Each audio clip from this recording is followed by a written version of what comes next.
come to order. All rise. Be seated, please.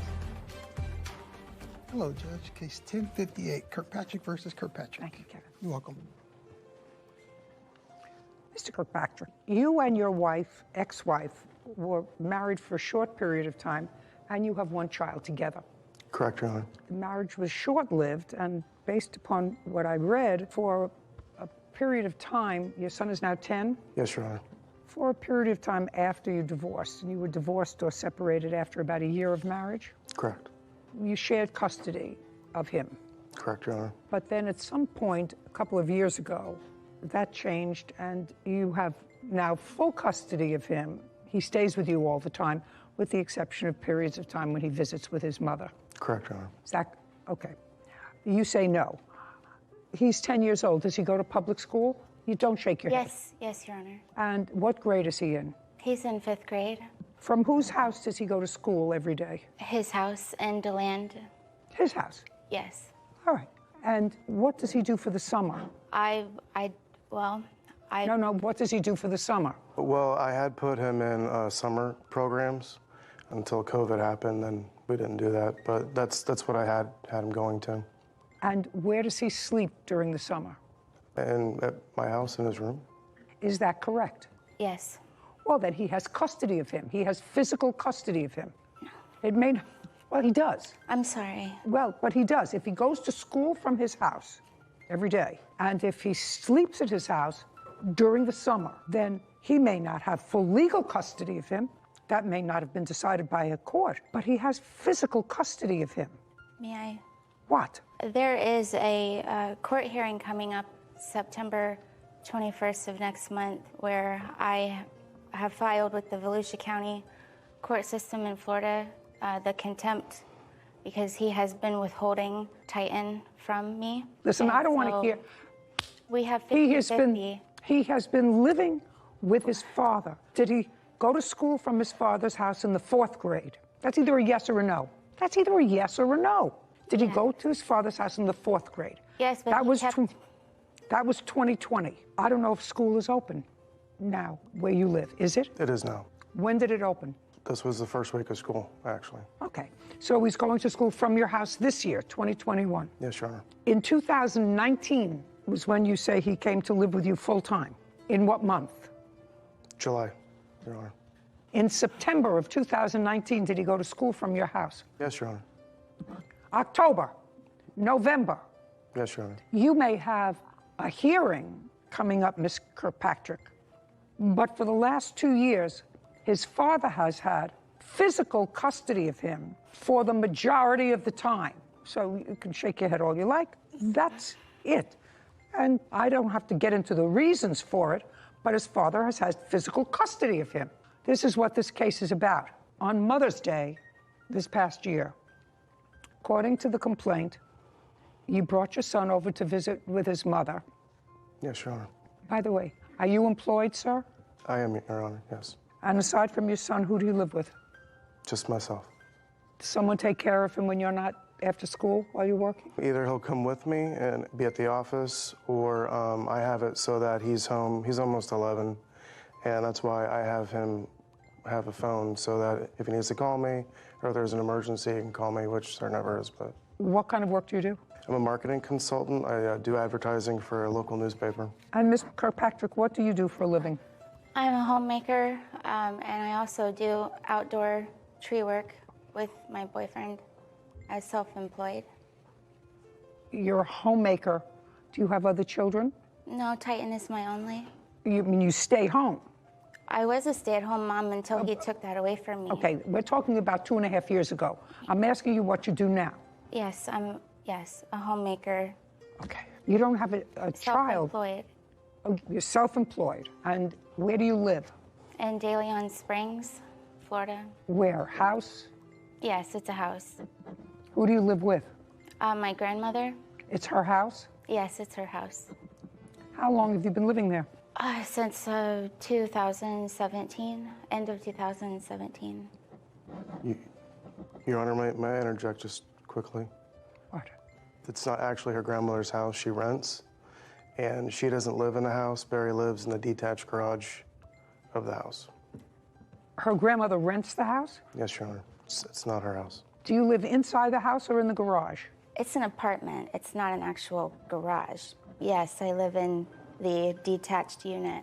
Describe it to me. It's fully remodeled, renovated. Looks like a nice apartment inside. Has a bathroom, shower? No, I have no running water yet. But if I shower, it's inside. You go into your grandmother's house. Right. So that it has no running water. Correct. I don't know quite how to say this to you without sounding harsh. He works and takes care of a 10-year-old full-time. You do nothing. Being a homemaker without children and without a husband, it means you take care of yourself.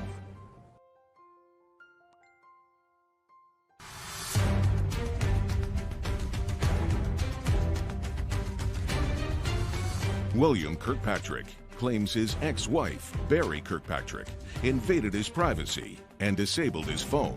Do you live inside the house or in the garage? It's an apartment. It's not an actual garage. Yes, I live in the detached unit. Describe it to me. It's fully remodeled, renovated. Looks like a nice apartment inside. Has a bathroom, shower? No, I have no running water yet. But if I shower, it's inside. You go into your grandmother's house. Right. So that it has no running water. Correct. And you live there with your boyfriend? He lives with, yeah. That's him. Yes, that. On Mother's Day weekend, you dropped your son off to visit with his mother. Yes. For the whole weekend, Saturday and Sunday, or just Sunday? He was actually there for a week because she wanted him to stay longer. While he was there, you had given him a phone Yes, Your Honor. to have.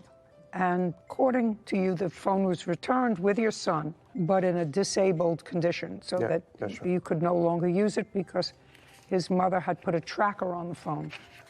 Yes, Your Honor. She had put a parenting application on it, like a parental lock, that only she could allow things to happen. She had set up a passcode with a Gmail account that only she knew. In addition to that, she also did put a tracking app on it so that she could monitor it as long as it's on in real time. Did you do that? Yes, I did. Okay. Did you buy the phone? No. You want to explain to me why you modified the phone? Yes. I had no knowledge that Titan had a phone. Okay. So when my son came to visit on Mother's Day weekend, while he was with my grandmother, I heard a jingle go off, and the jingle was coming from his book bag. So I pulled out the phone, and it was a bedtime alarm that had went off, and so I just turned it off. And when I turned it off, I was surprised that Titan had a phone because I was told that he didn't, because I have been wanting to buy him a phone with a working number. Whatever. And Let's move on. You found a phone, so you knew his father had yes, bought a phone for him, yes. and he had it, and that you hadn't purchased it. And so what did you do? Well, I went through the phone. Why? I'm his mother, and First of all, you was had no his knowledge phone. whether it was his phone or his father's phone. I had Dragon Ball Z wallpaper on it with Titan's name all over it. That's okay. I have a picture of my deceased dog on my phone as my wallpaper. So you went through the phone. Yes. Did you need a passcode in order to go through the phone? No. There was no lock on it. Okay. So you went through the phone, and? I found that I was not listed as a contact in the phone. He and his girlfriend only were contacts in the phone, and messaging was only taking place through him and his girlfriend. And I also checked the browser history of the phone as well. And I have some things that I would like to share with you. Absolutely. Which is why I put it's called Family Link. It's a parental lock for the safety of your child. How did you, Mrs. Kirkpatrick, how did you communicate with your former husband about him dropping off your son and picking him up? Was that by phone or text? Mostly by text. Okay. And so you have a phone? I have one, yes. And he has one? Yes. Well, is there any reason why you didn't contact your former husband, since he had acquiesced to bringing your son to you for the weekend on Mother's Day? Is there any reason why you didn't contact him and said, I found this phone that I assume you bought for Titan? Titan? Titan, Your Honor. I'm not listed as a contact. Right. You know, is there any reason why you didn't do that? Well, yeah. What's the reason? No, I don't know the reason. He never said. No, what's the reason you didn't call him? Oh, Text I told him and say, I found a phone. I didn't know that Titan had a phone. I want to be listed as a contact. She wants to show me something that she's going to say explains why she took control of this phone. So I'd like to take a look at it. Your Honor, may I add something quickly? No. First, I want to look at this, and then I'll ask you questions.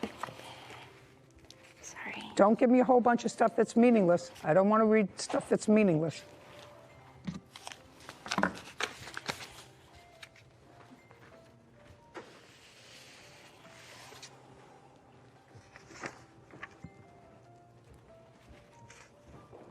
What is this picture of? That is a picture from Titan that he took a picture of himself, sending to his dad, stating that he still wasn't feeling well, that he wants to go to the doctor. I see that. I see that. I still think that Dad, can I delete Prime Video for space? If I don't, won't be able to play any more games because of the ground. I can't play games. What is, I don't know what this is. It's nothing. Titan bedtime in 10 minutes. I'll be home soon. Sleep in your bed tonight. Well, so far, the only thing that would be troublesome to me for a kid, these things. Okay, so is it your son who's doing all this cursing, sir? Unfortunately, it's a little side effect he picked up from public school. Yeah, you know.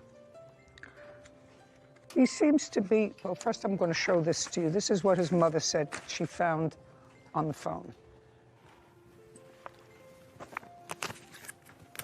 Thank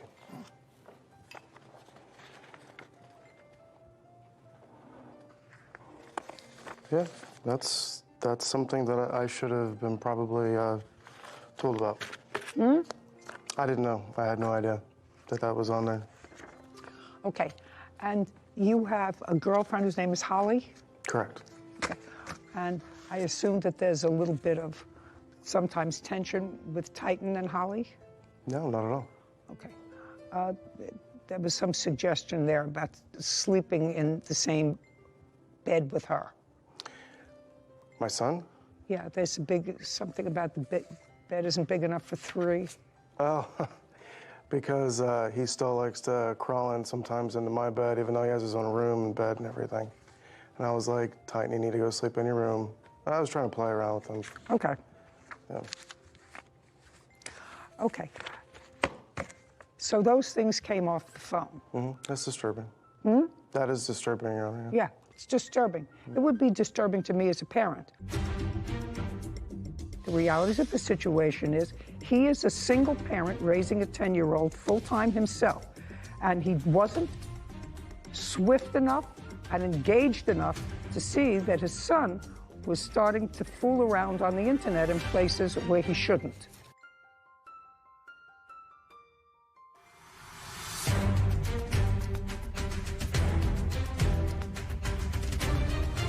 William Kirkpatrick is accusing his ex-wife, Barry Kirkpatrick, of modifying his phone without permission. Barry claims her actions were to protect their young son from adult content. Okay. So those things came off the phone. That's disturbing. That is disturbing, Your Honor. Yeah, it's disturbing. It would be disturbing to me as a parent. And the reaction should be, as a parent, to call the other parent and say, this is what's going on with the phone. You may not know about it because I don't know quite how to say this to you without sounding harsh. He works and takes care of a 10-year-old full-time. You do nothing. Being a homemaker without children and without a husband, it means you take care of yourself. That's what you're telling me. So if you're trying to juggle taking care of a 10-year-old, trying to have a social life, and trying to work full-time, I assume that you're not paying any child support, Ms. Kirkpatrick. I assume that that's true. It's true, Your Honor. Then what you do is you pick up the phone and call the person who's been in charge of your son for 2.5 years and say, listen, this 10-year-old is cursing. This 10-year-old is cursing. It's on the phone. You've addressed it, but clearly not enough. And I found these videos, these smutty videos that he's involved with. Do you need a tissue? Okay. Okay. Yeah, I'm okay. That's what you do. That's what you do as a parent. And you do have to have a certain amount of recognition of what the realities of a situation are. The realities of the situation is he is a single parent raising a 10-year-old full-time himself. And he wasn't swift enough and engaged enough to see that his son was starting to fool around on the internet in places where he shouldn't be. Your response isn't to destroy the phone. Your response should be, I'm taking the phone away, I'm going to give it to you and show you what I've done, not to disable the phone and put on a tracking system. Do you understand, Miss Kirkpatrick? Do you understand? Yes, I do. Okay. That's my view. And I don't know what's going to happen when you have your hearing next month. But at this point, and at least for the past several years, his father has been in charge of him. And it doesn't appear to me, at least by the fact that he brought him to you when you wanted to see him over Mother's Day weekend, and you wanted to keep him for a week, and you did. That could have had perhaps some selfish intentions too. You wanted a little time off. It's very difficult as a single parent to have a life in addition to raising a child. I do understand that. But you can't disable something that you didn't purchase. How much was the phone? The phone was, I have receipts here, Your Honor. It came to $117.84. Yeah, see it, please. I have the other receipt on there too because I gave my son my phone and I had to get another phone so that you would have a phone. I just want to know how much the phone was. It's the first receipt, ma'am. I'm sorry.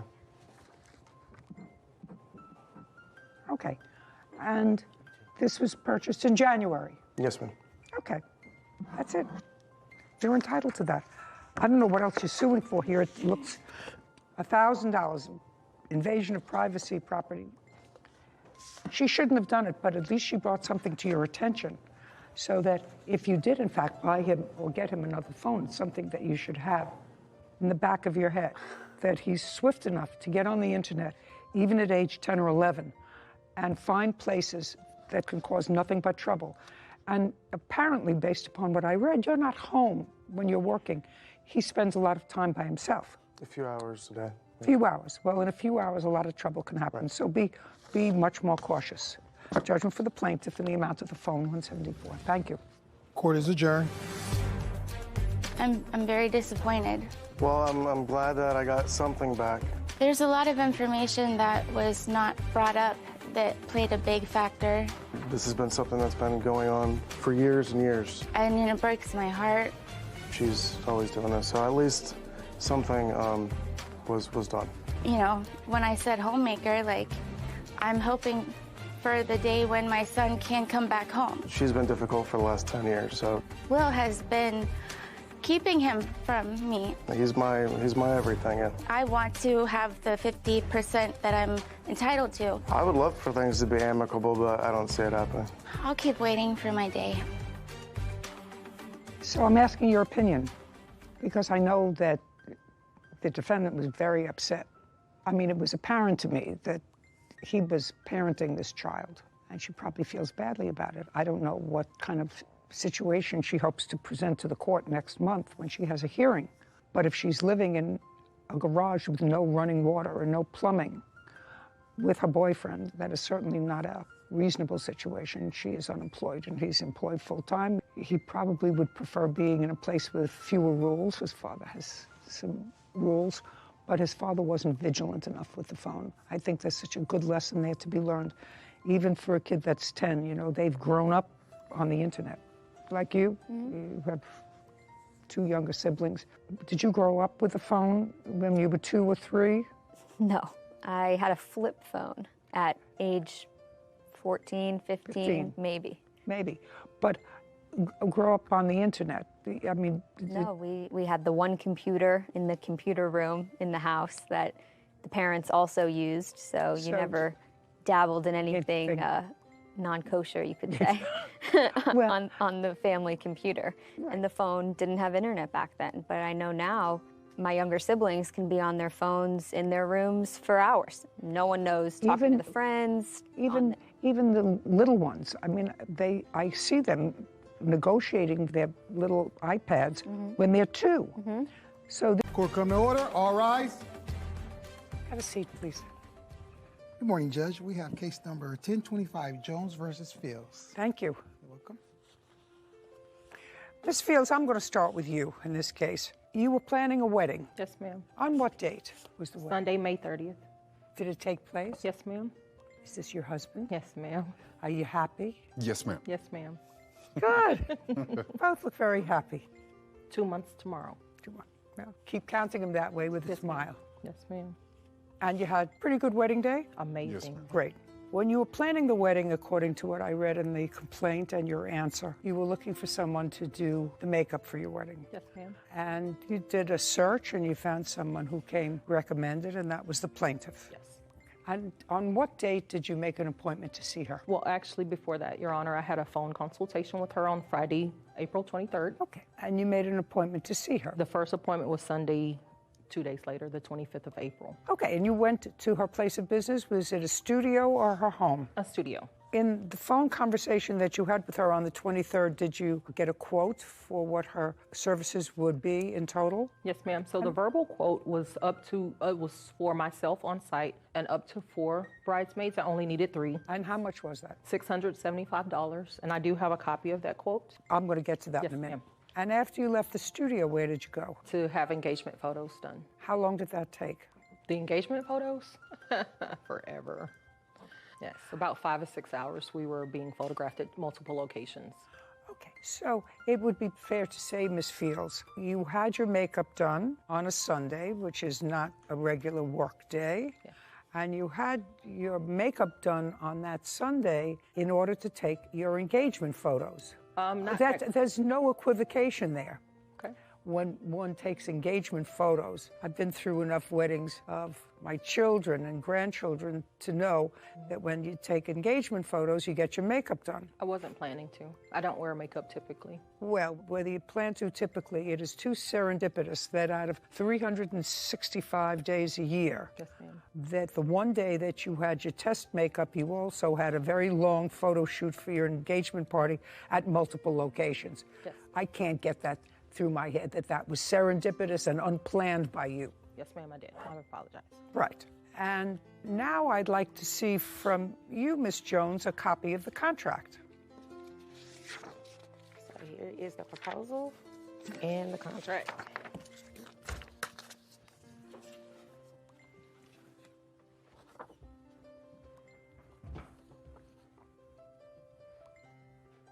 And can you give me some idea, Ms. Jones, of how long the makeup application took? It usually only takes like 45 minutes, but it was during conversation, so it was a little bit longer. It was like an hour and maybe 15 minutes. Do you remember what time Ms. Fields got there? No, I don't remember exactly what time. Her Do you appointment remember was... what time you got there? We were supposed to be there, if I'm not mistaken, at noon. And I got there, I texted her and told her I was a few minutes late. She said it was fine. I got there, she was waiting for me. Were you wearing the clothes you were going to wear at the engagement photos? No, ma'am. Then you had to go home to get and change in order to get the engagement photos? Yes, ma'am. What? No, she had the clothes on. She left my studio, went straight to the No, site. ma'am. I What have was she pictures of wearing? My engagement So here photos. is the photo that she I'd had like on. to It was, yeah. I'd like to see it.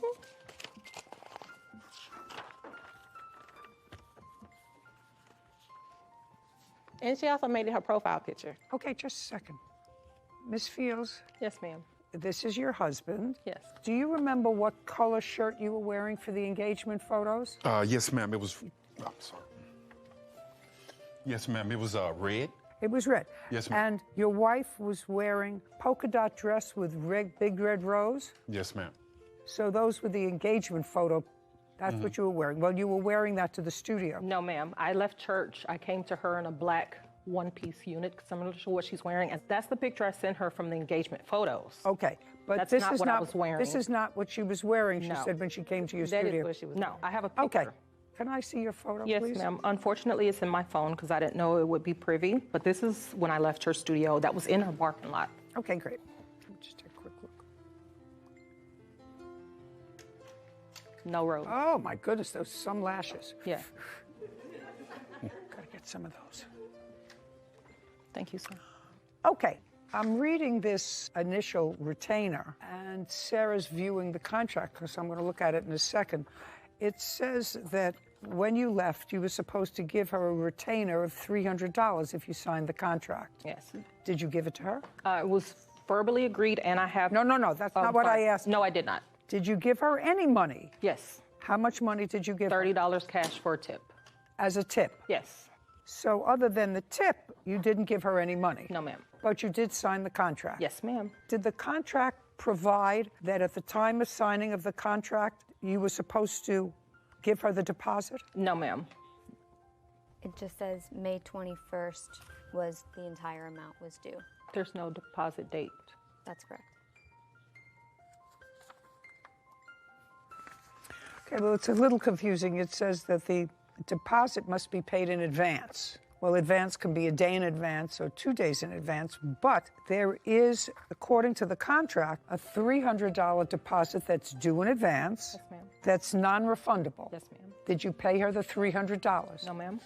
Now tell me why not. We had a verbal agreement and later confirmed by her in writing that May 7th was when the deposit would be due. Okay. Did you ask her, because you confirmed and you signed this contract? Yes, ma'am. This is my question. She does your makeup. Yes. She shows you the contract. Yes. You say that's fine because we've already agreed upon the price. Yes, ma'am. She needs a deposit to hold the date. Yes. I want you to understand how that usually works. Yes, ma'am. If you're going to hold the date, you say, I'm going to sign the contract and give you a deposit. Same day, that's what happens. When you took a wedding venue, that's what usually happens when you take a wedding venue. Yes, ma'am. You go, you sign the contract. On the day you sign the contract, you give them the deposit. Yes. I assume that's what you did. The wedding venue was paid in full the day we visited. Okay, but it was paid well before. Yes. But usually you give someone a deposit, Yes. and they hold the date because this is a service business, it's a service venue, it's a service makeup artist. So the 7th of May, the delay in giving her a deposit for sure had to be because you asked for it. She never gave me a date for the deposit to Just do, so I asked if I could just pay it on the 7th. Well, because you seem like an intelligent woman. Yes, ma'am. The contract says that the deposit must be paid in advance. Yes. By the way, you should change the contract by saying the deposit must be paid at the time of signing the contract. After this, I have. Yes, ma'am. You did? Yes, ma'am. Okay. So you understand that there was... A little shaky, a little... It was a little shaky. Yes. Because certainly she wasn't doing your makeup, even yours, for a tip. I agree. So at minimum, you know that you owe her the deposit. Yes. At minimum. Yes. So ultimately, you breached the contract. And you breached the contract by canceling her service. She canceled. Well, I read your answer. You tell me in your words Yes. what you want me to believe happened. So when we spoke over the phone and in studio, we did verbally agree that I would pay the deposit May 7th. She didn't have a definite date that she wanted it paid, but I No. You understand what I mean. Okay. Miss Fields, you're supposed to pay the deposit the day you sign the contract. She didn't issue me an invoice till May 1st. It's not an invoice. Uncross your arms. Don't get angry. So far, it looks like you're ahead of the game, right? Yeah. You should have paid the deposit Okay. at the time you signed the contract. You knew that it said $300 deposit. The $375 was paid on the day of the wedding. You knew that. And you knew that, sir, because you came with her, right? Yes, ma'am. Did you have any money with you? Yes, ma'am. Yes, ma'am. Well, if you had money with you, why didn't you give her a deposit? When you signed the contract, then all you had to do was do $375 on the date of the wedding. Finished. You used the makeup. You went and did your engagement pictures using her service and didn't pay her anything. So at minimum, you owed her for her service. Yes, ma'am. Which is 1 hour, and that charge was minimally $300 because she was going to do you and up to 4 bridesmaids for another $375. I mean, if you think about it, because that's what the package included. Okay, so now why don't you tell me the story that you're going to tell me about how she breached the contract? So May 3rd, I was at work and I received a phone call from Danielle, out of the blue, uninitiated by myself, and she told me that she had other business opportunities for the same day as my wedding that were willing to pay before our agreed upon deposit due date, and that she wanted me to pay her in advance of our agreement. And I told her that I didn't have it. To be honest, I got paid that Friday. And He said he had money. I didn't ask him for it. He wasn't my husband Just a yet. second. Now you can sit down. He said he had money. Yes, ma'am. Perfect. You're hollering to the top of your lungs, and I'm like, hold up, I didn't call you for all this. So I just became quiet. I let her vent. And She was a stressed bridezilla. Exactly. Is what you are describing. Exactly. And I just let her vent, because sometimes you just need to get it out.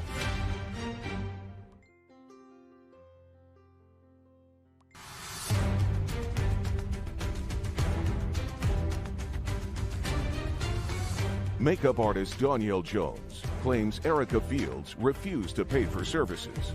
Erica is countersuing Danielle for making false accusations. So she wanted her money before. Yes, on the 3rd. And you said to her? I will pay you on Friday based on our agreement, the 7th. And she decided to cancel because... No, not she decided. What did she say to you? She said that she needed me to pay her what I was going to do. And I said, I'm at work and I can't really have this conversation right now. I said, if you feel the need to take the other business because they can pay early, go ahead and take the other business. She canceled the contract and sent me. Did not cancel the contract. What did she say? She did say that she was going to bill me for the trial service for $80. And I received that invoice. Okay. Now, why did you call her on the 3rd? Because it had gotten to that point, and I did get a phone call from one of my facial clients that wanted to book that Sunday. So either I was going to put them on a Saturday, or I was going to put them on a Sunday, but I wanted to make sure that she was paying me my money on that Friday. Okay. Because that's what you would agree to accept the deposit on Friday. Yeah, I did. I did agree to that. Because she said she had just paid the venue all this money. So I did. And we had just came out of COVID. So, I mean, I have a soft part. Okay. So you had agreed on the 7th. You called her on the 3rd. And you said, I want to make sure you're going to do this booking because I have another opportunity. I couldn't even get the sentence out before she went AWOL. I couldn't even finish the sentence. So she went... When you say she went AWOL, that's a conclusion. I want you to tell me what she said. How dare you call me on the 3rd? This is 27 days before my wedding asking me for money, is what she said. And what did you say? I couldn't say nothing because she kept going, and I just became quiet because you're hollering to the top of your lungs, and I'm like, hold up, I didn't call you for all this. So I just became quiet. I let her vent. She went and vented for about 10 minutes about other vendors and other things that were going on that had nothing to do with me. And she was a stressed bridezilla. Exactly. Is what you are describing. Exactly. And I just let her vent, because sometimes you just need to get it out. So I let her vent, didn't say nothing. And at that point, I was sitting here in my mind, I'm like, this lady probably is not going to pay me my money. And in the conversation, she said, just cancel my contract. Just cancel it. I'll find somebody else. Just cancel it. I said, if that's what you want, I will surely do that. Yes. I said, okay, well, I will still be billing you for the services that I did do, which is the $80. I did say that. And she said, okay, fine, and hung up in my face. Okay. Did you bill her for the $80? Did. Did she pay you? Nope. She looked at all the invoices. Okay, just a second. Now, Ms. Fields, we're going to come back to you. Yes, ma'am. I was at work. Just a second. I don't give a rat's behind where you were and how stressed you were. I actually believe her. I didn't go off on her. Just a second. I actually believe her. Okay. Yeah, you know why I believe her? Yes, ma'am. It all sounds very reasonable. I mean, I'm visualizing this. You signed a contract, you didn't pay. He had the money, and he was with you in his red shirt and jacket, but he didn't pay the deposit. You agreed, which is perfectly fine, that you would pay her on the 7th. Yes, ma'am. So you saw her on April 25th, and you said, I will pay you on May 7th. Yes, ma'am. Or before. I mean, Yes. you certainly could pay her before. You didn't. She gets a call from another one of her clients that says, I'd like to book you on the same day as the wedding, which was May 30th. And whatever the conversation was, she said to you, okay, we're probably not a good fit. She was prepared to cancel the contract which you had signed. Yes. She said, just pay me my $80 for the makeup, which is a perfectly reasonable thing to do. Yes, ma'am. $80. You said fine and hung up. You didn't send her the $80. No. You did, in fact, report her to the Better Business Bureau. And others. Why? Because she continued to call me at work. To ask for her $80. It goes deeper than that, Your Honor. Well, how much deeper? This is a lady you never met. Exactly. This is a lady you never met. So how could it go deeper? It's not as if you shared a boyfriend, you shared an ex-somebody. We share an acquaintance that I didn't know that we shared. What difference does that make? The acquaintance has been kind of sort of after me, and I have now taken matters up with that acquaintance, and this is the person whose makeup she did on the 30th. Okay, so she told the story that you had a service, you didn't pay for it. Yes, ma'am. Because she sent you an invoice, and what you should have done was pay the invoice. Okay. Okay? And you got the invoice, there's no question about that, and Yes, you ma'am, I ignored did. it. Okay. And what I care about is why you didn't pay the $80. Why should she work for you for nothing? You take the benefit of her expertise and use it to take all of your engagement photos, Yes, which ma'am. was pre-planned, and then not use her as per the contract. I don't understand why you think you don't owe her at least what you agreed to, which was the $80. I never agreed to the $80. That's not true. Well, did you think she was going to do your makeup for free? I did not, Your Honor. And just I agree with you. If she hadn't agreed to the $80, you would have been stuck with a contract, Yes, ma'am. I understand. which is a lot more. I understand now. Do you? I do now. I mean, when you explain it, yes, ma'am, I do. I apologize, I do. Okay. Because her lawsuit now is much more than just the $80. Yes, ma'am. Because she says that you maliciously filed reports to the regulatory institutions that regulate her business. Yes. Now I would like to see, please, the report that she filed and what happened. Okay. Because there are two One parts. for the to this story. BBB. That's this one. It's her response at the bottom and mine at the top. And it's still open because we're here. And then the second one is with TDLR, which is Texas Department of License and Registration, which is where I host my esthetician license under. Can I see those? But she opened an investigation with that. Thank you.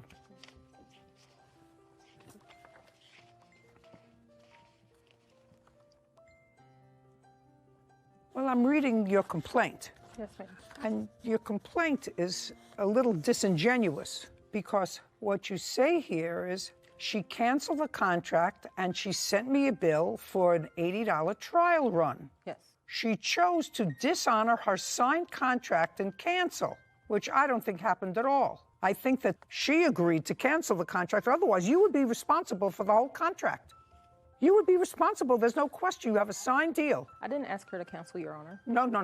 I know what the conversation was. I actually do know, like I could hear it, like there was stress, and if you had said to her, I'm absolutely going to pay you on the 7th, that's 3 more days. I did. 4 more days, no way. She asked me to pay her that day. She said she needed me to pay her that day because the other person was willing to pay that day. And I told her I couldn't until the 7th. And she said, then I'm going to have to cancel your contract because I'm asking you to pay her. Is that what happened? Absolutely not. It's a facial client. I could have easily moved them to a Saturday. You're a wedding. That's an all-day service. Yeah. Your Didn't Honor, happen that absolutely way. not. The makeup Miss she Fields, did was it didn't for happen a that way. bridal shower for the girl we know together. Yeah. It was not for a facial. This was an unnecessary overkill. It's like if you left your spoon out without rinsing it off, and instead of saying, listen, I'm not your maid, clean up after yourself. She packs your bags and says goodbye. That would be an overkill, right? Yes, ma'am.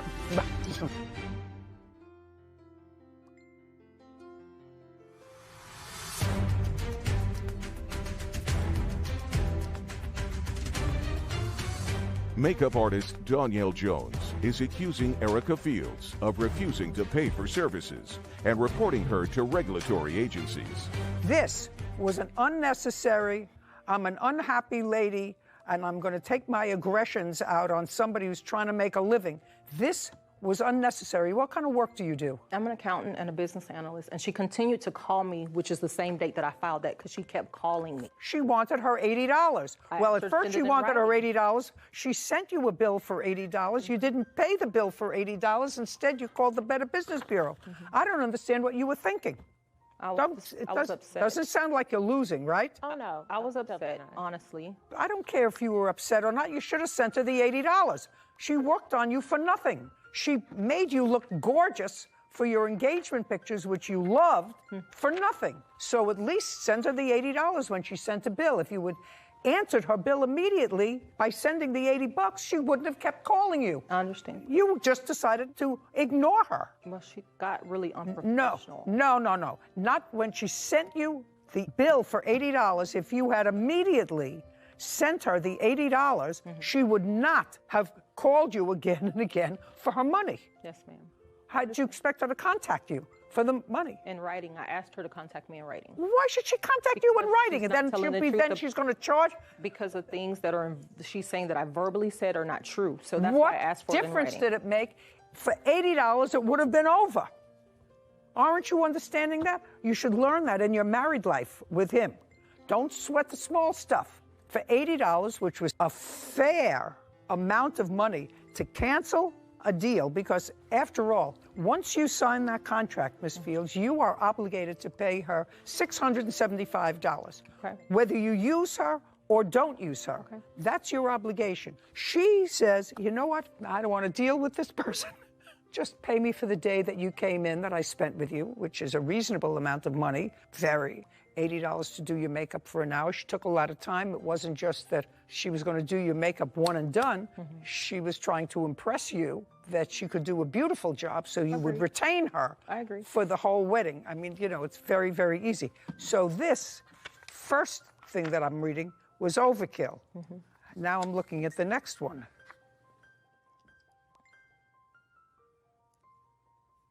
This complaint intake monitoring system, CIMS? That's what they left at my door when they finished their investigation. Just a second. Well, they finished the investigation. It was received on May 18th. And May 18th was 2 weeks before your wedding.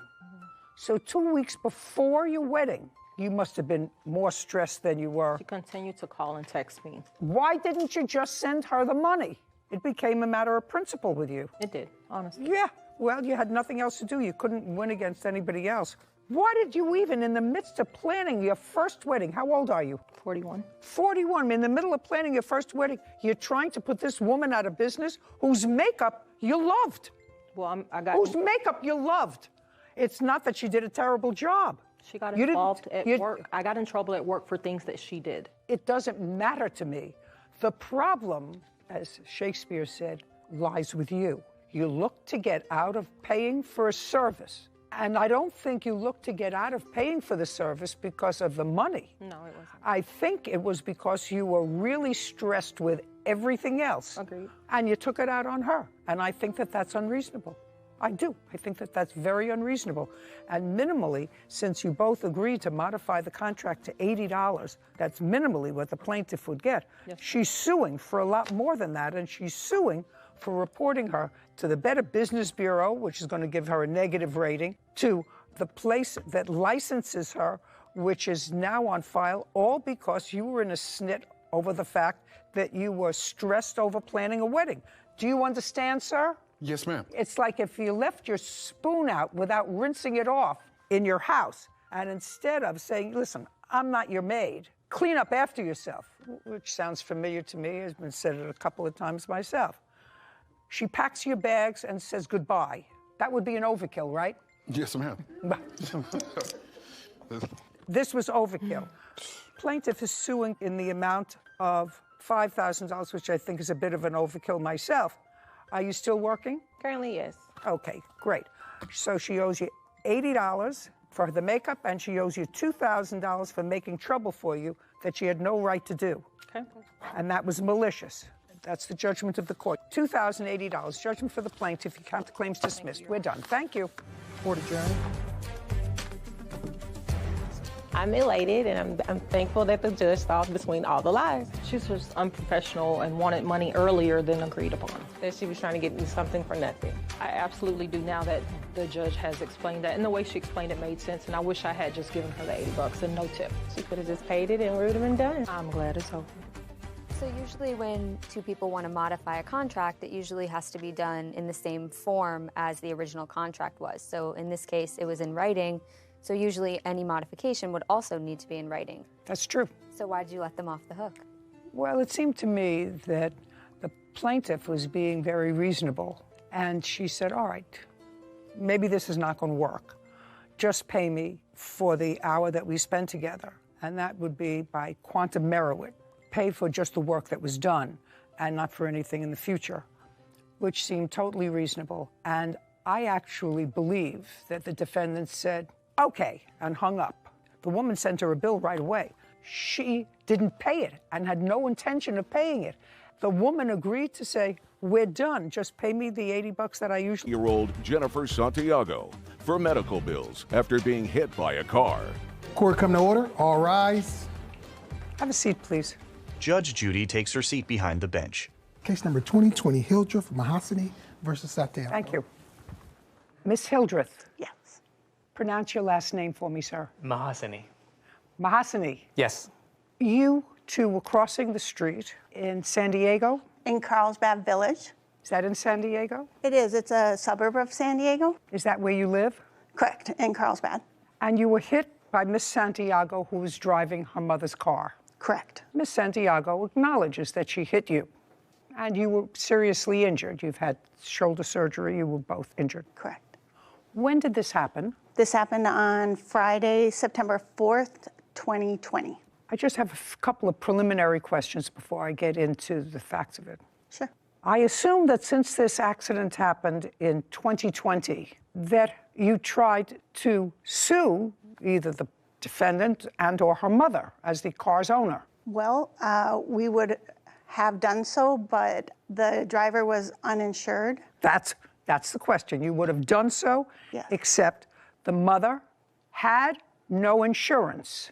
It is my knowledge that the mother had insurance, but that and which I have the evidence, that her daughter was excluded from the policy. The policy, and therefore the insurance company disclaimed. Correct. I'd like to see that. Absolutely. That's why your mother's not here. No, Your Honor. Okay, that's why your mother's not here, Miss Santiago. Without her knowing. Miss Santiago, that's why your mother's not here. No. Well. Judy glares at Jennifer. Were you excluded from the insurance policy? That's either a yes or a no. Yes. Then you shouldn't have been driving the car. Yeah, I know. Just a second. Then you shouldn't have been driving the car. I took the car. I don't want to hear some pat answer from you. Do you understand? That's why your mother's not here. Well, it was I didn't ask you a question. I didn't and I took ask the car you. without Do you her understand? permission. They don't listen to you when I'm speaking. When I ask you a question, you'll answer me. I don't want to hear some pat answer. I want to hear a lot of I'm sorries. I want to hear a lot of I'm sorries. Why would I say I'm sorry if they didn't pay attention when they were crossing? You weren't supposed to be behind the wheel of a car. But I was paying attention. You weren't supposed to be behind the wheel of a car. But why they didn't pay attention? I'm not speaking to you. I just told you why. Why should I say I'm sorry? Hey, be quiet. Why should I say I'm sorry if they weren't paying attention? Because you weren't supposed to be behind the wheel of a car. If you weren't behind the wheel of a car, whether they were paying attention or not would be irrelevant. You weren't supposed to be driving. She thinks you have a big mouth. You don't have a bigger mouth than me, madam. I guarantee you, the last person who drove yesterday that wasn't supposed to drive yesterday because they were drunk, killed six. Drunk. Nobody's listening to you. When I'm speaking, nobody's listening to you. Killed 6 people. Last person who drove that wasn't supposed to be behind the wheel of a car killed 6 people. You were not supposed. Hey, drunk. I'm speaking. You were not supposed to be behind the wheel of a car. Don't you understand that? I understand Are you that. stupid? You are not supposed to be behind the wheel of a car. You were an excluded driver, and you were an excluded driver for a reason. Not only that, Your Now, Honor. just a second. Don't speak. Now I'm going to read and calm myself down. I don't like my blood pressure to get too high. I just don't like stupid. Whitney and Sarah smirk. Judy consults a document. Our investigation, which is after you notified the insurance company, determined that the driver of the insured's car, Jennifer Ramirez, was not covered by the policy. That's what you told me. Correct. I don't understand this. You were walking, correct? Correct. Both. What is this? Your driving privileges will be suspended on November 21st. What is that? I think there was a misunderstanding that we were actually driving a vehicle. Yeah. And when I called the DMV and I explained that, no, we're actually pedestrians, then they said, oh, I'm sorry, disregard that. Yeah. Stupid. And do you have a letter from them indicating that this is wrong? They just told me that we can disregard it, and they just corrected it. That's all they did. And it was stopped because she was also unlicensed? Just a second. I'm not there yet. Okay. I'm not there with Big Mouth. Okay. This happened on September 4th, 2020. What time of the day? It was in the evening. What time? Was about 8 p.m. It was, yeah, around 8 o'clock. Light or dark outside? Dark. Is that a fair and accurate representation of the intersection where this happened? It is, Your Honor. Ms. Santiago, is that a fair and accurate representation of the intersection where this happened? Yes. So at the intersection where this happened, there were lines across the highway indicating pedestrian walkway. Correct. And there were 2 signs indicating pedestrian walkway. There were 3 signs. One in the center median and one on each side. On September 4th, Ms. Santiago, this requires a yes or a no answer from you. On September the 4th, 2020, did you have a valid driver's license? Caption coming up. What happened when she hit? Don't! Hey! Don't speak. Hey, listen. For someone who can't take and pass a driver's test 3 times, at least I would keep my mouth shut.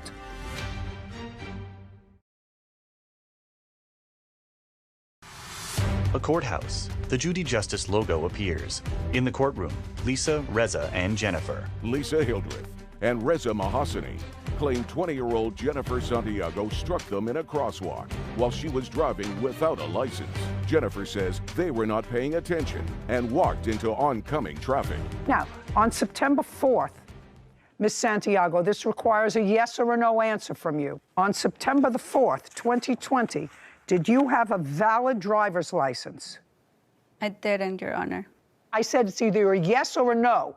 Did you have a valid driver's license? No. Did you ever have a valid driver's license? No.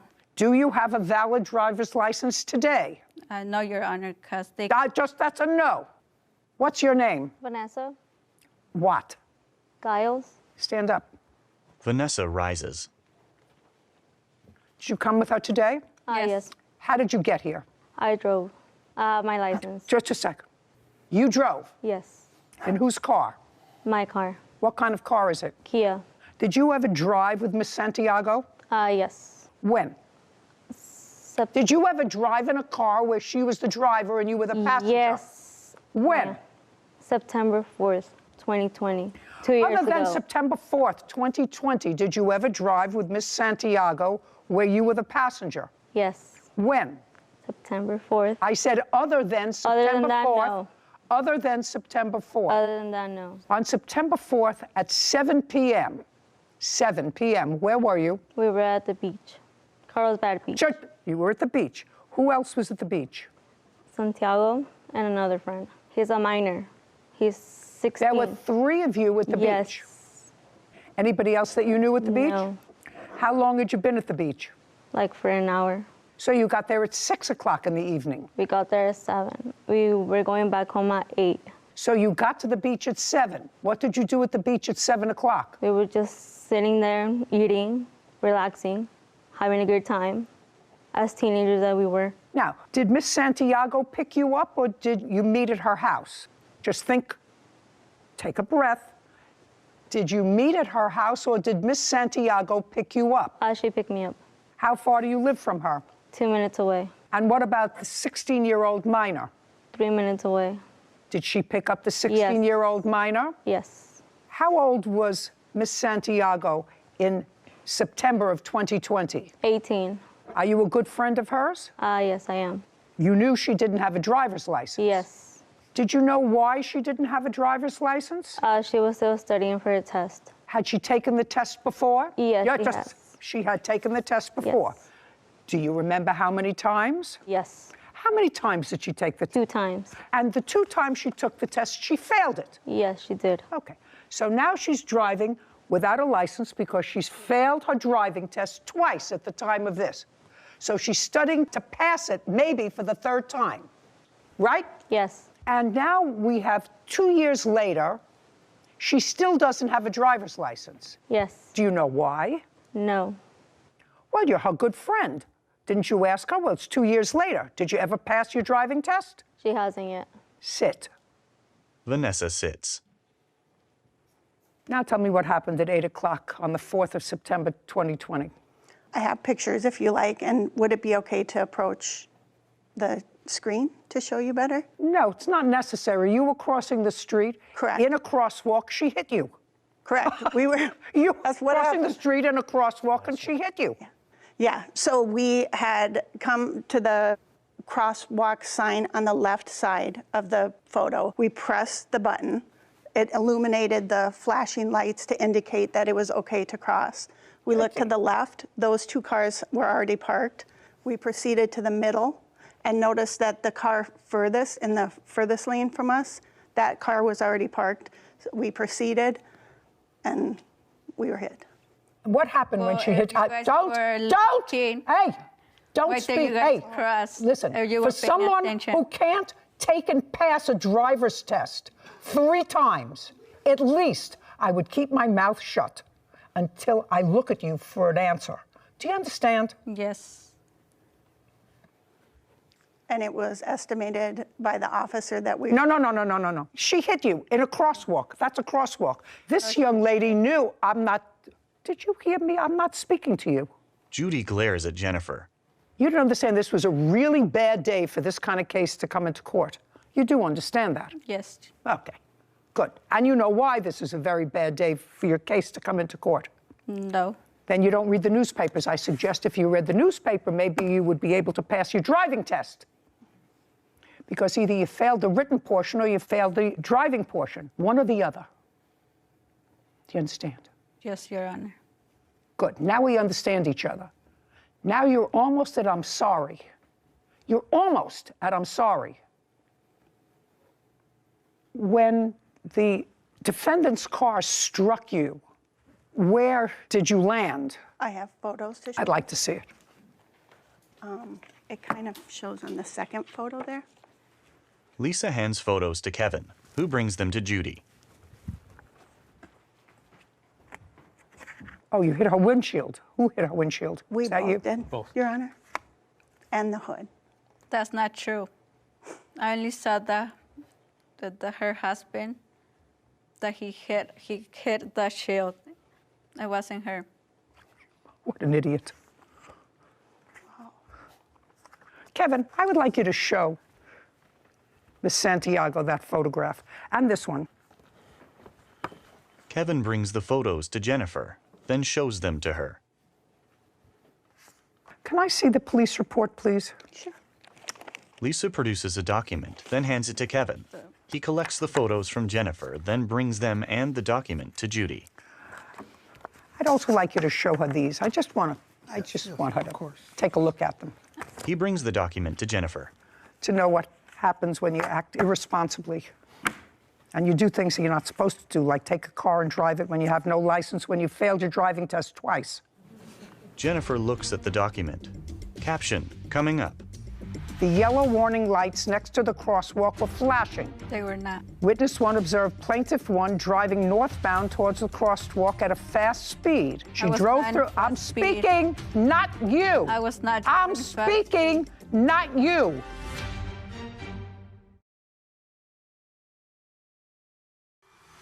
A courthouse. The Judy Justice logo appears.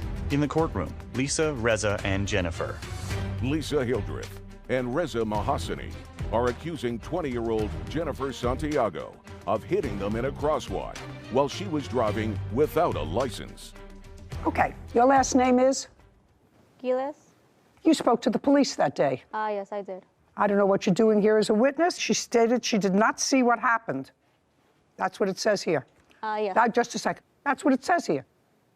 Uncross your arms. Now you can sit down. Gillis stated she did not see what happened. However, she identified Miss Santiago as the driver.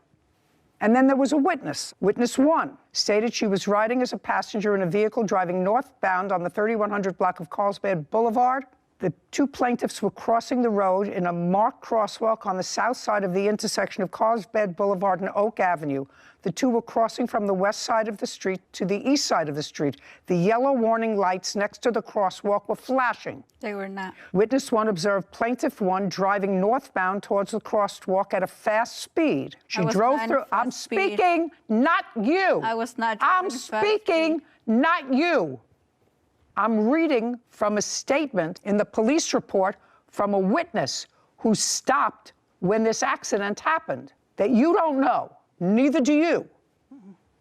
Okay, so now we have a witness who neither one of you know, who said the yellow lights were flashing. Even if they weren't, there's a crosswalk and there are signs that said pedestrian. But this witness says the lights were flashing. Then the officer who did a blood test there for alcohol states as follows. During the investigation, P1, that would be you, displayed objective symptoms of intoxication. I noticed her eyes were slightly red and watery. Her speech was very quiet. I determined P1 was under the influence of cannabis. That's not true, Your Honor. Just a second.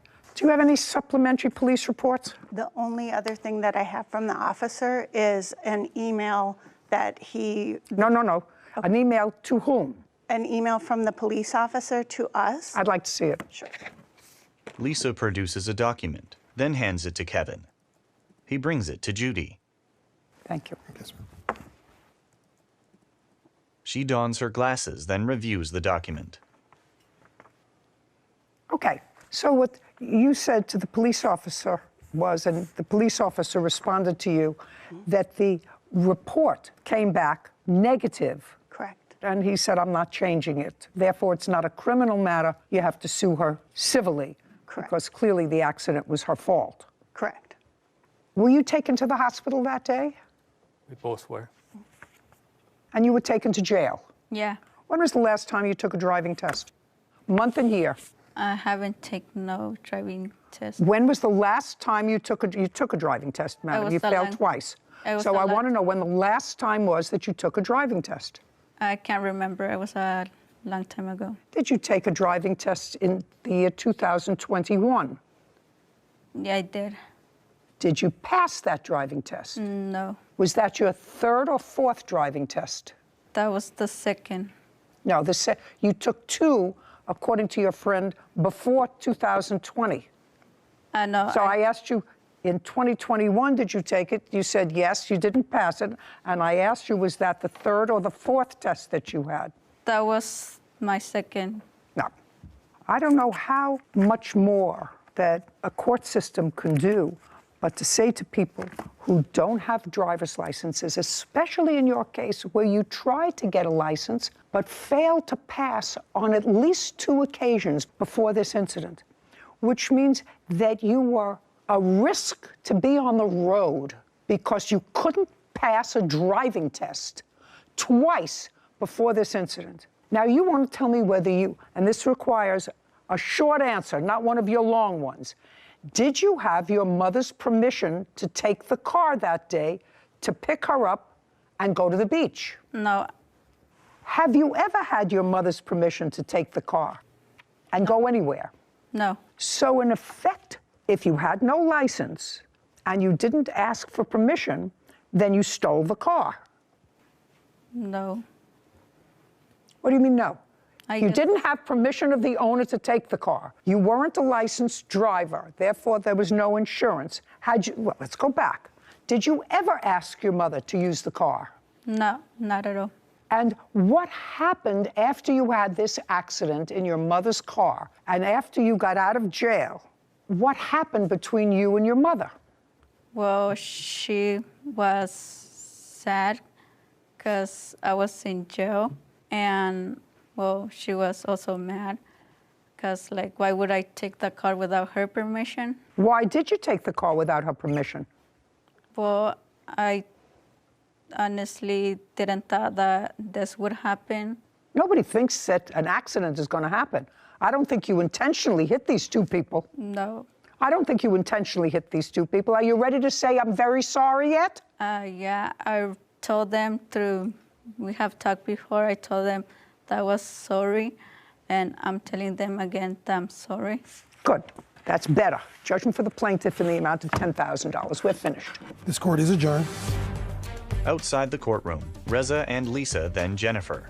Well, I'm really pleased with the judge's decision. I didn't see anything until the guy hit the windshield. We have a young child, so we understand that the driver was young and mistakes happen. I started screaming and I was scared. For about 3 hours in the hospital, I didn't know if she was going to live or die, basically. I was so scared, like, I just stayed there. I was in shock. It's been rough. I told them that I was sorry that the accident happened. I had like internal bleeding in my arm. I have loss of range of motion in my hand. Well, I didn't even went to see them because I was so scared. It was the unluckiest day and the luckiest day of our life. So we're here and we're grateful for that. I was super scared. Like, I was like, I killed them. Like, I was crying in jail. We both have to deal with physical injuries, but like Lisa said, it was the unluckiest and luckiest moment of our life, so we're grateful that we're here. Sarah and Judy. Being pretty close to 18 myself. For the cost of a French bulldog. Court come to order. All rise. Have a seat, please. Kevin approaches Judge Judy. Hello, Judge. Case 2120, Jones versus Caldwell. Thank you. You're welcome. Judy turns to Jasmine. Miss Jones, you and the defendant were in a romantic relationship that started about a year ago. More than a year ago. And then you decided to do one of the most foolish things that people do when they sort of fall in love, sometimes temporarily. You decided to buy a dog together. According to you, the relationship went south, and now we have this adorable dog that you want back. You say the dog is really yours. You were the one who was its primary caretaker. You paid for a vet bill. Mr. Caldwell said that's not the case. The dog was always supposed to be his. He purchased it. And it's your argument that if Mr. Caldwell is allowed to keep the dog, that you be reimbursed for the vet bills that you paid. Yes, ma'am. Okay. Did you and Mr. Caldwell live together? Yes. From when to when? From February 1st of this year to September 3rd. And in what month did you decide to get the dog's name is Scrappy? Yes. Scrappy. We got Scrappy on January 18th. So before you moved in together? Yes. Where were you living? I was going back and forth from my mom's house to Joshua's. I already had a key in January. I was staying there. Okay, but you were living with your mother. Yes. In January. Yes. And who was the breeder of this dog? Did you buy the dog from the breeder or from? From the breeder, Andrew. Now, Andrew was sitting over there on the defendant's side, so I assume that Andrew was a friend of your boyfriend's. Yes. Stand up, Andrew. Frederick holds Scrappy. I have a couple of questions for you. Okay. That's Scrappy. Yes. Scrappy is about 8 months old? He just hit a year about 2-3 weeks ago. Oh, so still a puppy. Yes. Looks very healthy. When Scrappy was purchased, was the amount paid for him the same as was paid for the other dogs in Scrappy's litter? No. How many puppies were in the litter? 5. Did you charge Mr. Caldwell or Miss Jones for Scrappy? Mr. Caldwell. How much did you charge him? $3,000, Your Honor. Who paid you? Joshua. Mr. Caldwell, did he pay by check or cash? Cash and Zelle payments. Did you ever see Miss Jones in the purchasing process? Yes, I seen her. Tell me about it. At the time when they came to pick up the dog, she was his girlfriend, but there was no connection with me. Was that the first time you had met her? I've seen her around because we would work at the gym together. We're both personal trainers, so I would see her around the gym sometimes. Had you discussed with your friend Joshua? Yes. while you were working with him in your personal training at the gym, had you discussed with him getting a dog? Yes. When? I can't recall the exact date, but I know that he had seen that I had bought my dog and that I was getting into the business. So he contacted me early in, say, 2020, stating that, hey, I want to eventually, when you have a litter, get one of your dogs from you. Do you remember what month that was in? I'd say, well, Scrap was born October 2021. So around then, maybe a couple months before, when I let him know that the female was pregnant. So maybe around July, August. Okay, of 2021. Yes, Your Honor. Okay, so that was well before the two of you lived together. Yes. Did you ever hear from Miss Jones? Did she ever call you before you saw her when they both came to pick up Scrappy? No, Your Honor. Okay, you can sit down now. Cute. Miss Jones, who paid for Scrappy? Me and Joshua. Show me. Jasmine produces a document. I have here Zelle and Venmo payments to Joshua. The first one is in February, and then he didn't start asking me for large amounts. Hold on 1 second. Hold on. Judy reviews it. These don't look like anything like payments for the dog. What are those payments? $100, $500, $350 in June. What were those for? They were all payments towards Scrappy. He started asking me for $200, $350 at that time. You mean after you already had the dog? Yeah. Because you got the dog. Yeah, but he didn't pay for him straight up. And his friend told us that we could pay for him at will. He didn't give him money the first day that we picked him up. Okay, I'll go back to you. How much money did Mr. Caldwell pay on the day he picked up the dog? $0. When was the first time he made a payment? Now you can stand up again. Frederick rises. He made a payment shortly after, within the first month, of about $300. So in January, he made first payment of $300. And in January, there is no Zelle payment from you at all. When was the next payment? Do you recall? I believe in March he paid another $200. Well, do you have records of what you paid, sir? Yes. I'd like to see them. I just want to see what you paid and when you paid it. By the way, while he's looking for that, when you lived with Mr. Caldwell, did you both contribute to the rent? My contribution to the rent was paying for the groceries, so I have all my receipts. So the answer is you did not pay rent. That was our deal. But the answer is you did not pay rent. No, ma'am. Did you pay any utilities? Only when he asked me for extra money to pay his phone bill or to pay for the Wi-Fi sometimes. And when you paid for these extra things, Wi-Fi or his phone bill, did you pay by cash or did you pay by? The extra charges in there that I didn't highlight. The ones that are $20, $30, those are for gas. The $70 one is for his card. Well, I just want to know how you know the payment in July for $200, what it was for. I was only giving him money at that time. For Scrappy, he started asking me for large amounts of money for him. So that's when I gave him those. He didn't ask me for anything towards bills for that apartment. Is Scrappy totally paid for? No. How much is owed? $2,300. So the only amount that was paid so far was $700. Yes, Your Honor. Caption, coming up. This is what happens, because relationships come and go. You know, 50% of the marriages in this country fail. So why would you think a relationship is going to last as long as a French bulldog?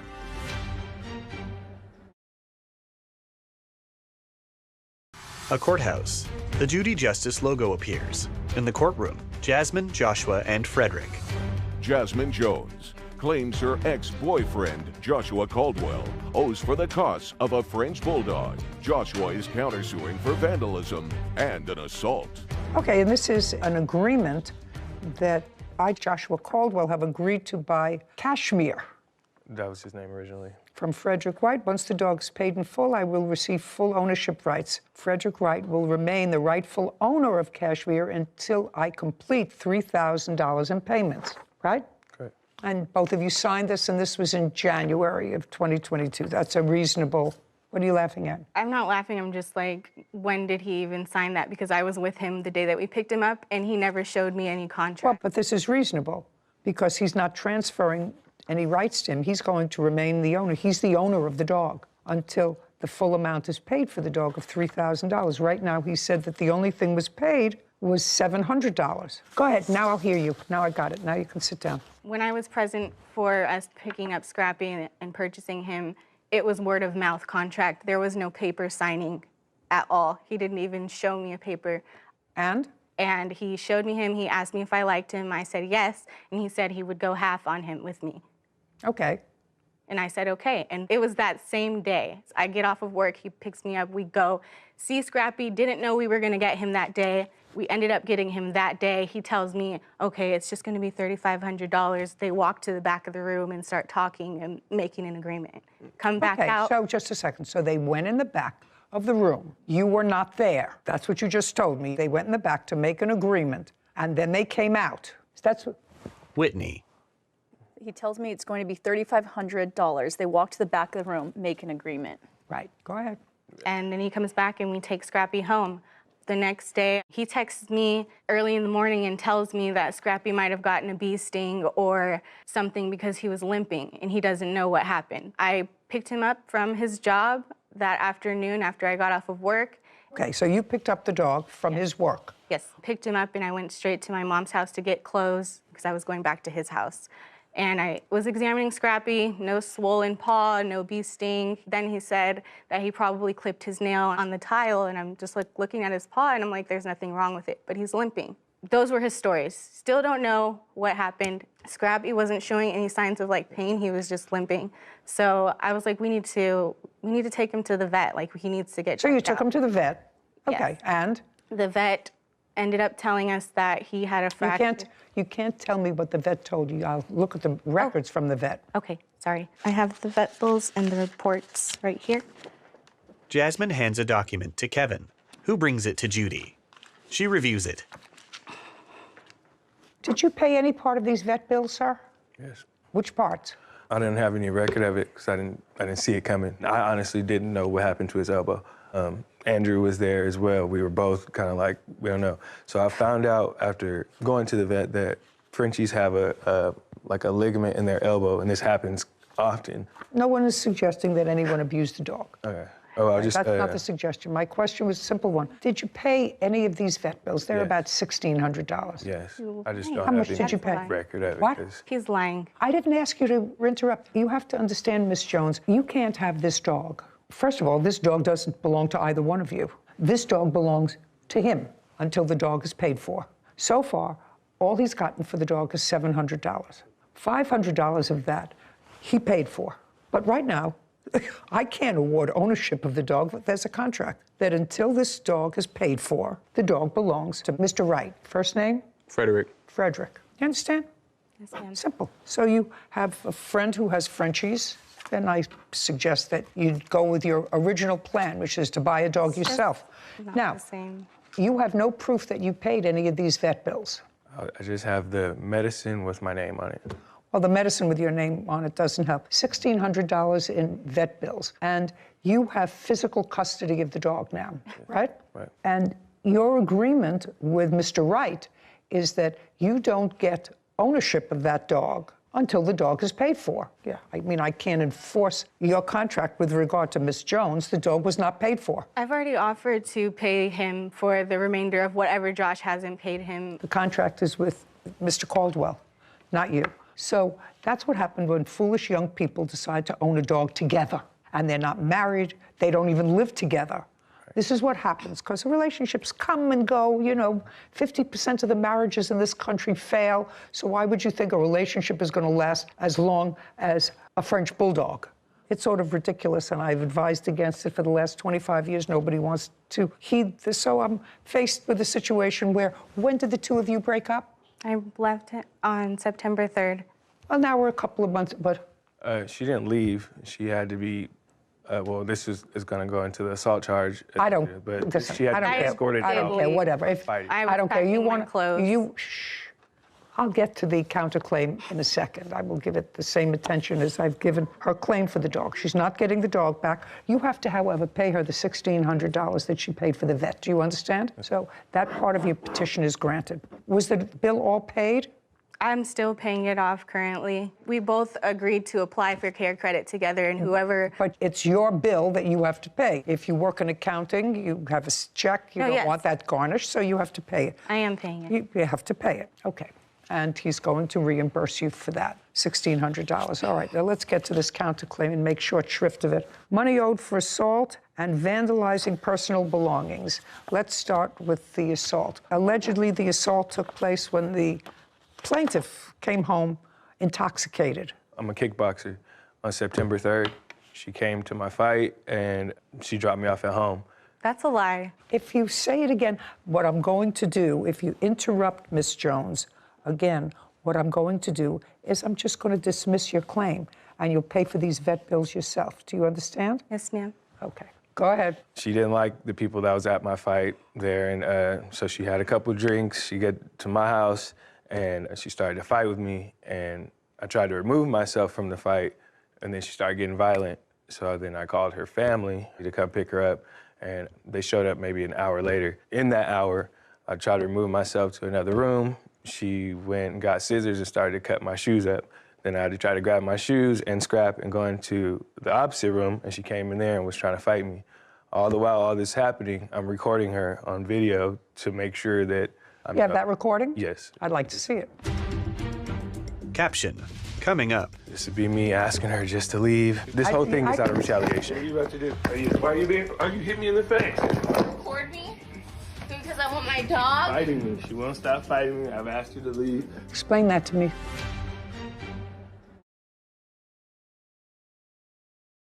A courthouse. The Judy Justice logo appears. In the courtroom, Jasmine and Joshua. Jasmine Jones is accusing her ex-boyfriend, Joshua Caldwell, of owing vet bills for a French bulldog. Joshua is countersuing, claiming Jasmine assaulted him. Okay. You have that recording? Yes. I'd like to see it.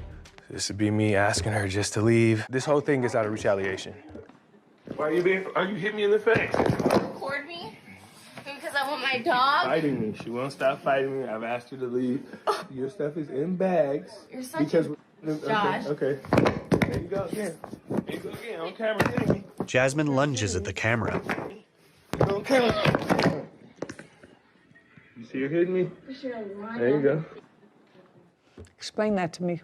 I wasn't dropping him off. We were still... I don't care what you're dropping off. Explain that video to me. I was pushing the phone out of my face because he had me on live and was saying my full name. He cut off parts of it. No, I just want to know what happened here. This was clearly you were going after him. I don't know whether you... I was knocking the phone out of his hand because he was saying my full name, saying I was crazy. I had already packed my stuff. I was leaving. We walk in the house. He calls me a dumb bee and then goes straight to the bathroom. I'm like, okay, well, I'm just gonna leave. Like, I'm not gonna deal with this. I had Scrappy by my side. I was packing what I could, taking it downstairs. I walk back up. He goes, oh, you're leaving? And he snatches Scrappy and locks him in the bedroom. And then when he goes to open the door is when I barge in. I'm just like, give me my dog so I can leave. And well, I want to know what the violent stuff was about. He was recording me, saying my name. He was recording you. Saying I was crazy and I wouldn't get out of the house. And I was like, stop recording me. And I was just hitting the phone out of his hand. I never once put my hands on him. He's already hit me and choked me in the past, so I would not go there to provoke him to hurt me again. Did you ever report to anyone that he hurt you? I told my mom. Did you ever report? No, I didn't. Mr. Caldwell, were you injured? I mean, I'm a fighter. I'm not gonna... Were you injured is my question. No. Her family came? Yeah. The police were not called. You called her family instead. Did you pick her up? Stand up, please. You're a mother? Yes, I am. Okay. And this incident happened on what date when he called you? It was about 3 o'clock in the morning. Right. On... Shh. Don't interrupt. On what date? Labor Day. Did you go to Mr. Caldwell's home? Yes, I did. What time did you get there? Probably almost 4. Had Mr. Caldwell ever called you before with regard to picking up your daughter, or that she was... No. No. So this was a first? Yes. Now, when you got there, I want you to describe what you saw. She was crying, she was upset, and I told her, come on, let's just go. And she said, no, I want to get my dog. I can't leave my dog here. He's been violent in the past. I've seen it. I told her, don't ever leave him with him again. After a beach incident where he, like, hit him. I mean, he's a kickboxer, like he said. He doesn't hit the dog like a normal person would just tap a dog. No, this was back in July. He was a puppy. He was a baby. And I was so furious when I saw that. He only did it because the dog snapped at him because he was angrily packing him up into a dog carrier. Would you do me a favor? Would you describe to me your daughter's condition? Oh, I'm sorry. I'm sorry. Describe to me, you have to understand, your daughter cannot get the dog. The dog does not belong to the defendant. Okay. The dog belongs to Mr. Wright. What happens to the $1,310 she spent for the dog? Well, she sent that money to him. I have to tell you something. I don't see anything in your daughter's evidence that suggests to me that any payments that she made to him had anything to do with the dog. Anything to do with the dog. Mr. Wright was very clear. He said he received $700 for the dog. There were 2 payments that were identified in his register as payments for Scrappy. There is absolutely nothing in your daughter's register that she gave me of these odd payments of $160 or $70 say Scrappy on it, not one. So I've already made a determination of where the dog is staying. The dog is staying wherever Mr. Wright wants the dog to stay, because he owns the dog. Okay. Understand? Yes. So now that's your daughter's case. I finished that part of the case. What I want to know is he has a counterclaim, and his counterclaim was that your daughter, while in an intoxicated state, assaulted him. Some of that I saw on this video. Some of it you saw on the video. Mr. Caldwell was honest, because it doesn't look as if he was injured as a result of that, and I'm absolutely not discounting the fact that no one should put their hands on somebody else, but an assault requires an injury. And so if this is is that dog sleeping? No, that is so funny. He grunts all the time. That is so funny. So, Mr. Caldwell, can you show me what damage you allege Miss Jones caused your property? That's the next thing. You said an assault, which never happened because there was no physical injury. Would you mind telling me, please, what property specifically and photographs of that property? I'll have it. Okay, so your counterclaim's dismissed. Judgment for the plaintiff in the amount of $1,600 for the vet bills that she paid or is obligated to pay on her credit. It's not assault unless I get hurt? Yes, it's not an assault unless there is an injury. So if I was that it's an beating her up at her house? That's an attempted, sir, it's an attempted assault. Do you understand? If an assault has a specific definition, I believe she probably attempted to assault you when she touched you in an unauthorized manner. She was punching me in the face. That's not a... Show me picture of any injury. Show me. No, I didn't see that in the video, sir. I saw her lunging towards you. Do you understand? I saw her lunging towards you. Right. I didn't see her hit you. I didn't see a photograph of any injury. I didn't see a police report where you reported any injury. Report incidents where her being drunk and fighting other men. Oh, okay. Did you understand what I said? An assault requires injury. An attempted assault does not. And attempted assault is a crime. But it's a crime which I choose, because of the circumstances here, not to consider and not to award you any cash award because you were not injured in any way. So unless you have photographs of the pair of shoes that you say she cut or something else, I'm dismissing your counterclaim. We got it? Good. Okay. Judgment for the plaintiff in the amount of $1,600. Thank you very much. This court is adjourned. Scrappy was not just like a dog or a pet, like he was my support. I mean, it was fair. Obviously, she had nothing to do with the dog. It's expected because he lied the entire time that we were together. And that's a lie. Him not to have given him any of the money that I put towards Scrappy. She literally just got all the transactions that we've ever done between each other on Venmo or Zelle and brought that to court. Now I just think like he was pocketing that money the entire time. And that's why it was dismissed, because it wasn't valid at all. Sarah. So I disagree with you a little bit on the countersuit of the assault charge. I have a more common law. So assault versus battery, as far as I learned, was assault was just the imminent threat of a harm. You're fearing for your life or offensive contact of some sort, whereas battery is the actual offensive touching. There has to be some sort of contact. So if we're ruling by common law, which I know we're not bound by any particular state's jurisdiction, I would have awarded him something for the assault claim. My training is in New York, and in New York there is no crime of battery. My training was, it's a... Impound fees, harassment, and defamation. Court come to order. All rise. Have a seat, please. Kevin approaches the bench.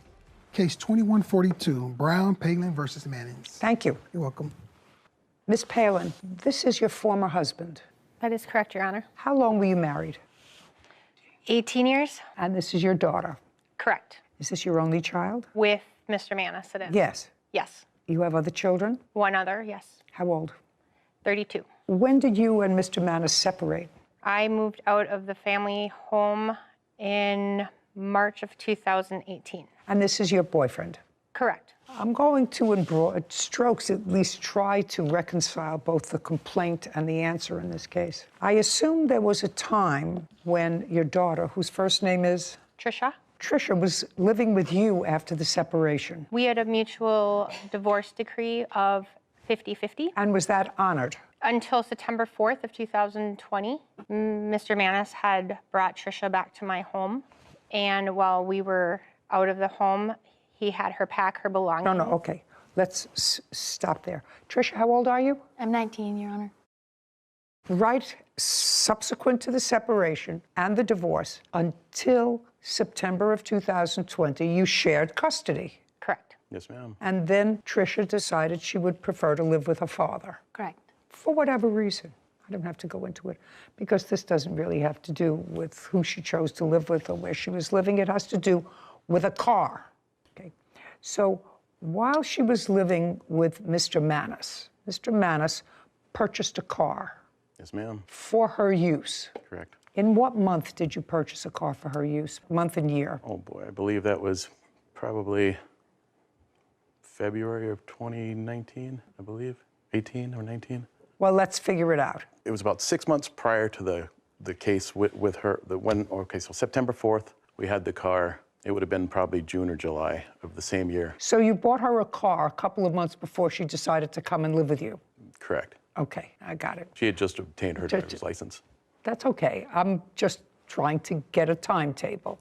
Right before she decided to come to live with you and not have 50-50 custody anymore, you purchased a car for her. Correct. And she drove that car in June or July, August? Correct. At your house? At both houses. She was allowed to go to take the car ma'am.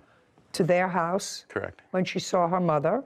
Yes. And then bring it back? Correct. There was a time when you took the car away from her. When was that? Probably mid-August. Mid-August of 2020? Correct. Well, the threat was to take the car away because her grades were slipping. I didn't actually take the car away.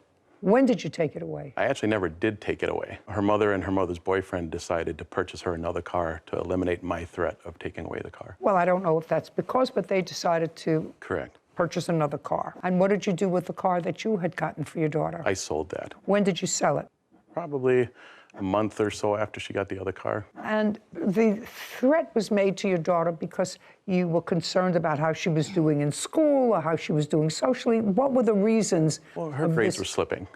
Okay. So I wanted her to concentrate more on her grades rather than... Grades were slipping? Correct, at school. Did she give you any reason for that? She was under a lot of pressure with the divorce. So you purchased a car, Mr. Brown and Ms. Palin, with the understanding, according to your complaint, that the car would remain in your name. There would be payments made on the car, and once the car was paid, it would transfer to Trisha. Well, one thing led to another. Things sort of went south. And according to what I've read in these papers, you got sort of annoyed. And the car that you had purchased was in the physical custody of Trisha, who was living with her father. And Mr. Manis caused the car to be towed and impounded, which caused you substantial expense to get the car out of impound. And he did that maliciously. Correct. And you want him to pay those expenses because you did, in fact, get the car out of impound, subsequently sold it. How much were the impound fees? $1,565.22, Your Honor. Okay. And Mr. Manis, in defense of that, acknowledges that he towed the car, your car. He towed the car, which was at your house? Your Honor, I had Where was the car? The car at the time was at my house. That's what I'm asking you. The car was at your house. You had it towed to impound. And you had it towed on what date, sir? The car was impounded on September 4th. Of what year? 2020, I believe. And your defense for doing that Your Honor, he requested. Your defense for doing that is that you were merely following Mr. Brown's instructions. And the police officers. You were following Mr. Brown's instructions. Correct. Yes, you have a police officer here. I have several police reports, Your Honor. About what? This isn't just about the car. There's several years of harassment. No, I'm dealing with the car. I understand. Right now, I'm dealing with the car. So I have the several officers that came instructed us to get the car removed from the property. Well, that may be, sir. You can have the car removed from the property and ask the police to have it deposited in front of their house. I understand. Yeah, you chose not to do that. May I show you his request to have the car towed? He offered a reward for the car to be towed. Just a second. I want you to tell me where I'm wrong so far. Scott grins and shakes his head. Caption coming up.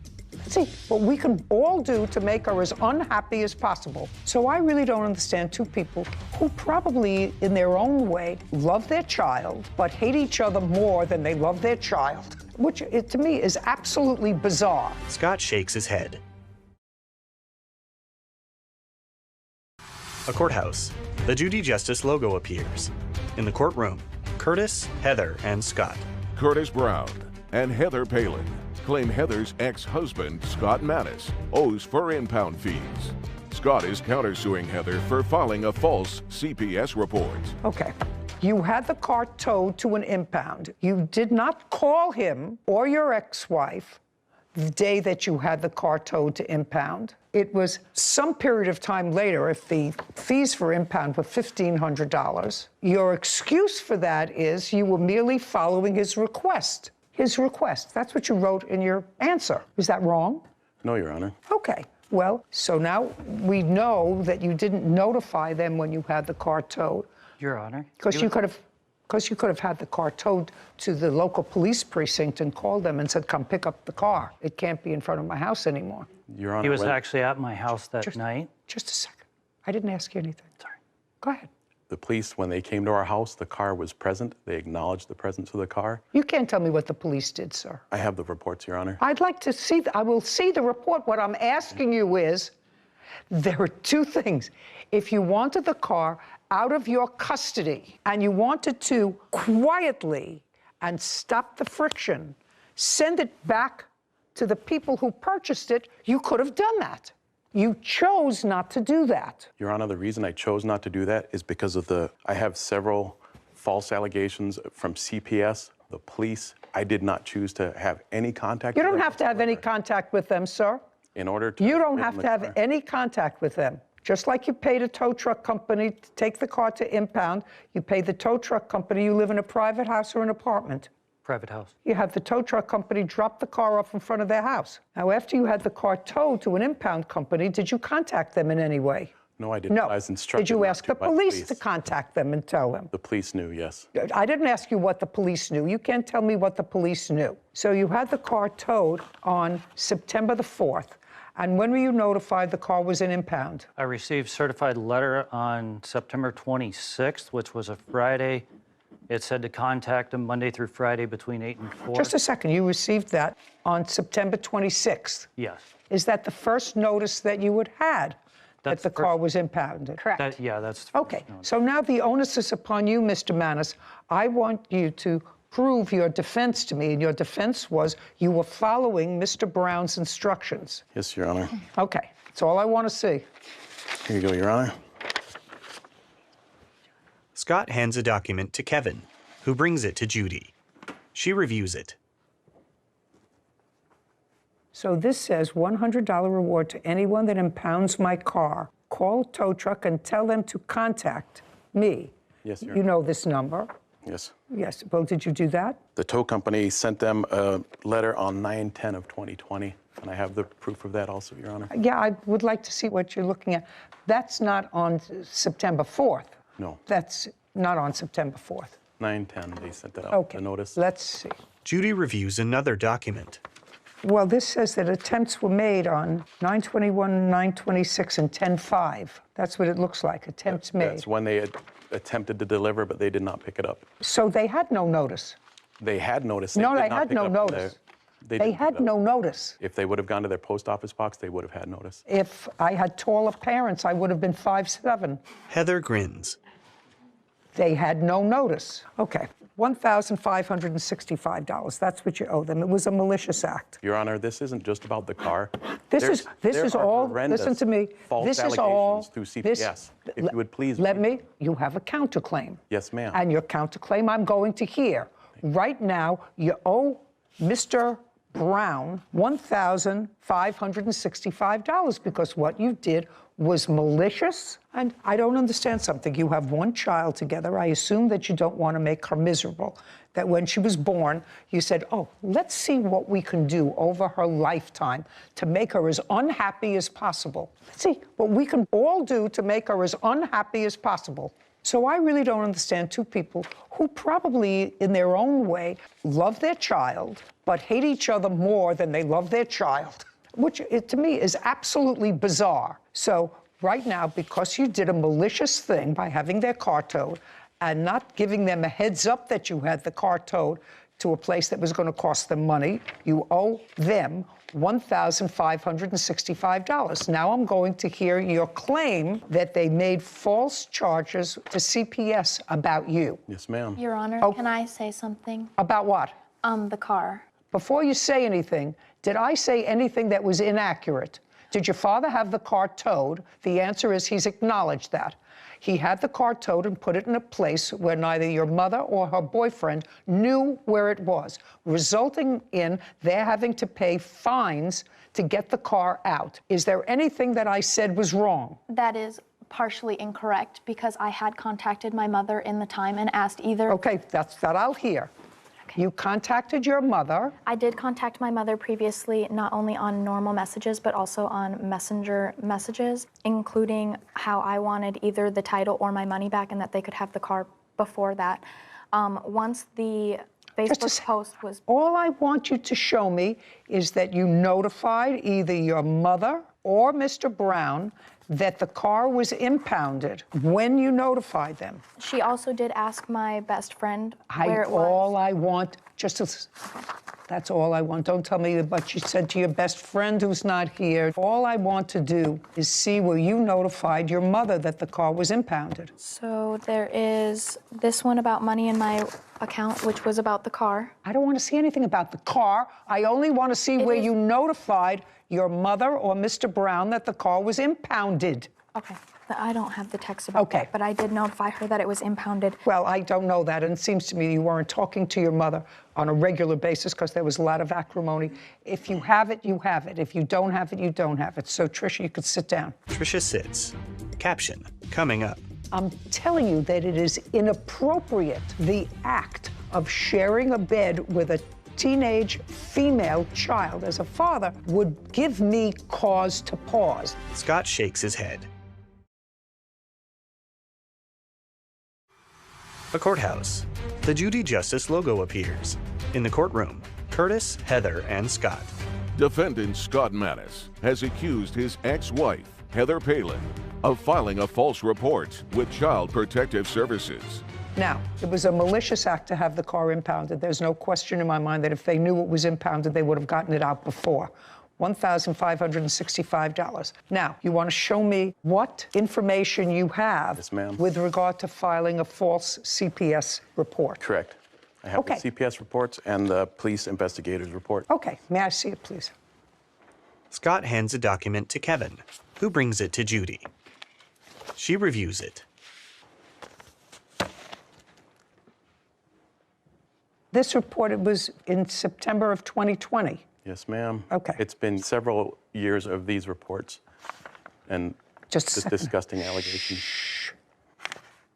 Okay.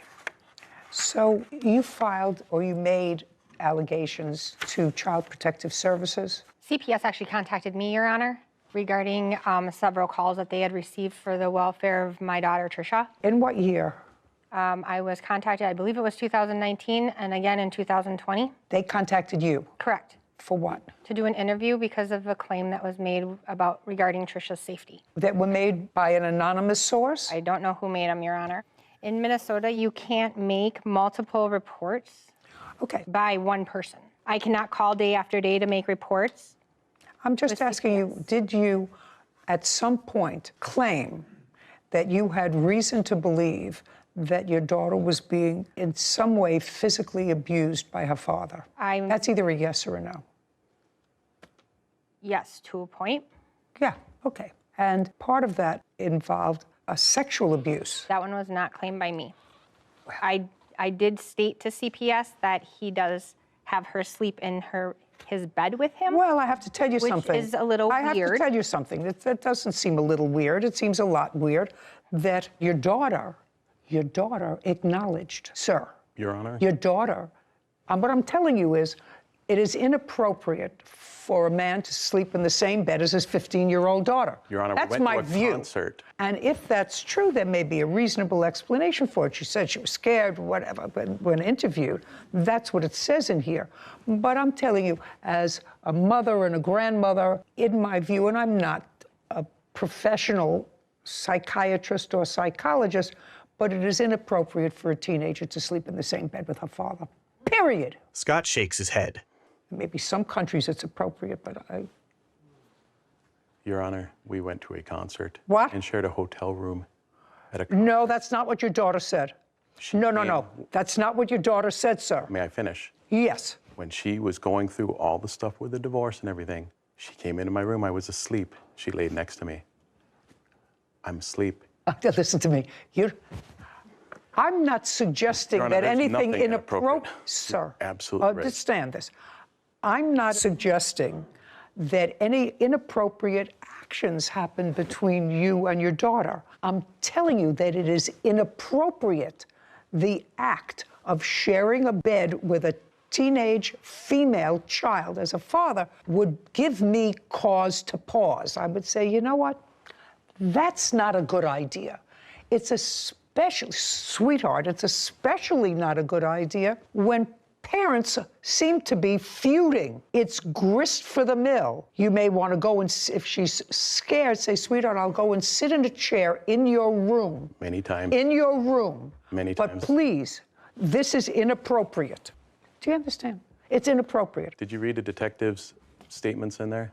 No, I'm not interested in the detective statements. Obviously. If what your daughter says is true as a result of the investigation, then there was reason for somebody to suggest to CPS to do an investigation. So, listen, bottom line, I can't tell the two of you to stop feuding. I can't. You either hate each other more than you love your daughter. That's the answer. And this court can't fix that. All I can do is fix $1,565, which is what you owe them for impound fees. This case is over. Thank you. Yeah. This court is adjourned. Outside the courtroom, Scott, then Heather. I think the judge is wrong. I am thankful for the judge. She didn't read all the evidence. Multiple pages weren't read. He's very good at manipulating others. Multiple accusations. And being the person that, oh, pity me, feel sorry for me. False allegations to CPS. My ex-husband decided that he would show me. No, he's trying to get my daughter her money back or the title to her car. He actually had the car as of August 24th. Then he brought her to the house and moved her out on September 4th. And that's when it just started going downhill. She has a lot of hatred. I believe he's very angry that I divorced him. That she falls off a bridge. And he lost the control over me that he had while we were married. Judy and Sarah. You know, Sarah, I've been doing these family cases for probably 40 plus years. And it always makes me sad that the adults, the mother, the father, even the new boyfriend, there is a window in life when you feel relatively healthy, nothing hurts you, you don't have a bad back, you don't have to worry about indigestion, you can walk around without a walker, you look pretty reasonable, and that you will take years away from that good time to create negativity around not only yourself, but the people that you love. I think that's great advice. I always said to people, both men and women, that, you know, it's one journey. You can take that journey and put as much positive energy into it. Yeah, I just felt bad for the daughter. I mean, I know she's grown now, 19, but still 19, it still hurts your feelings to hear and see that your parents hate each other more than they care and love about you. Well, maybe that statement will make a difference. You never will know. make a difference, because I'm Suing their neighbor, Scott Elam, for the cost of a baby macaw bird. Court come to order. All rise. Judge Judy enters. Have a seat, please. Kevin approaches. Hello, Judge. Hello, Kevin. Case 2194, Frankini Nunez versus Ellen. Thank you. You're welcome. Miss Nunez, Yes. your husband? Yes, ma'am. You and Mr. Elam? Elam, Your Honor. Elam are neighbors. Yes, ma'am. And you have backyards that are joined, separated only by a fence. Yes, ma'am. What kind of fence? It looks plastic. I'm not sure. Who has a picture of the fence? Scott hands a document to Kevin.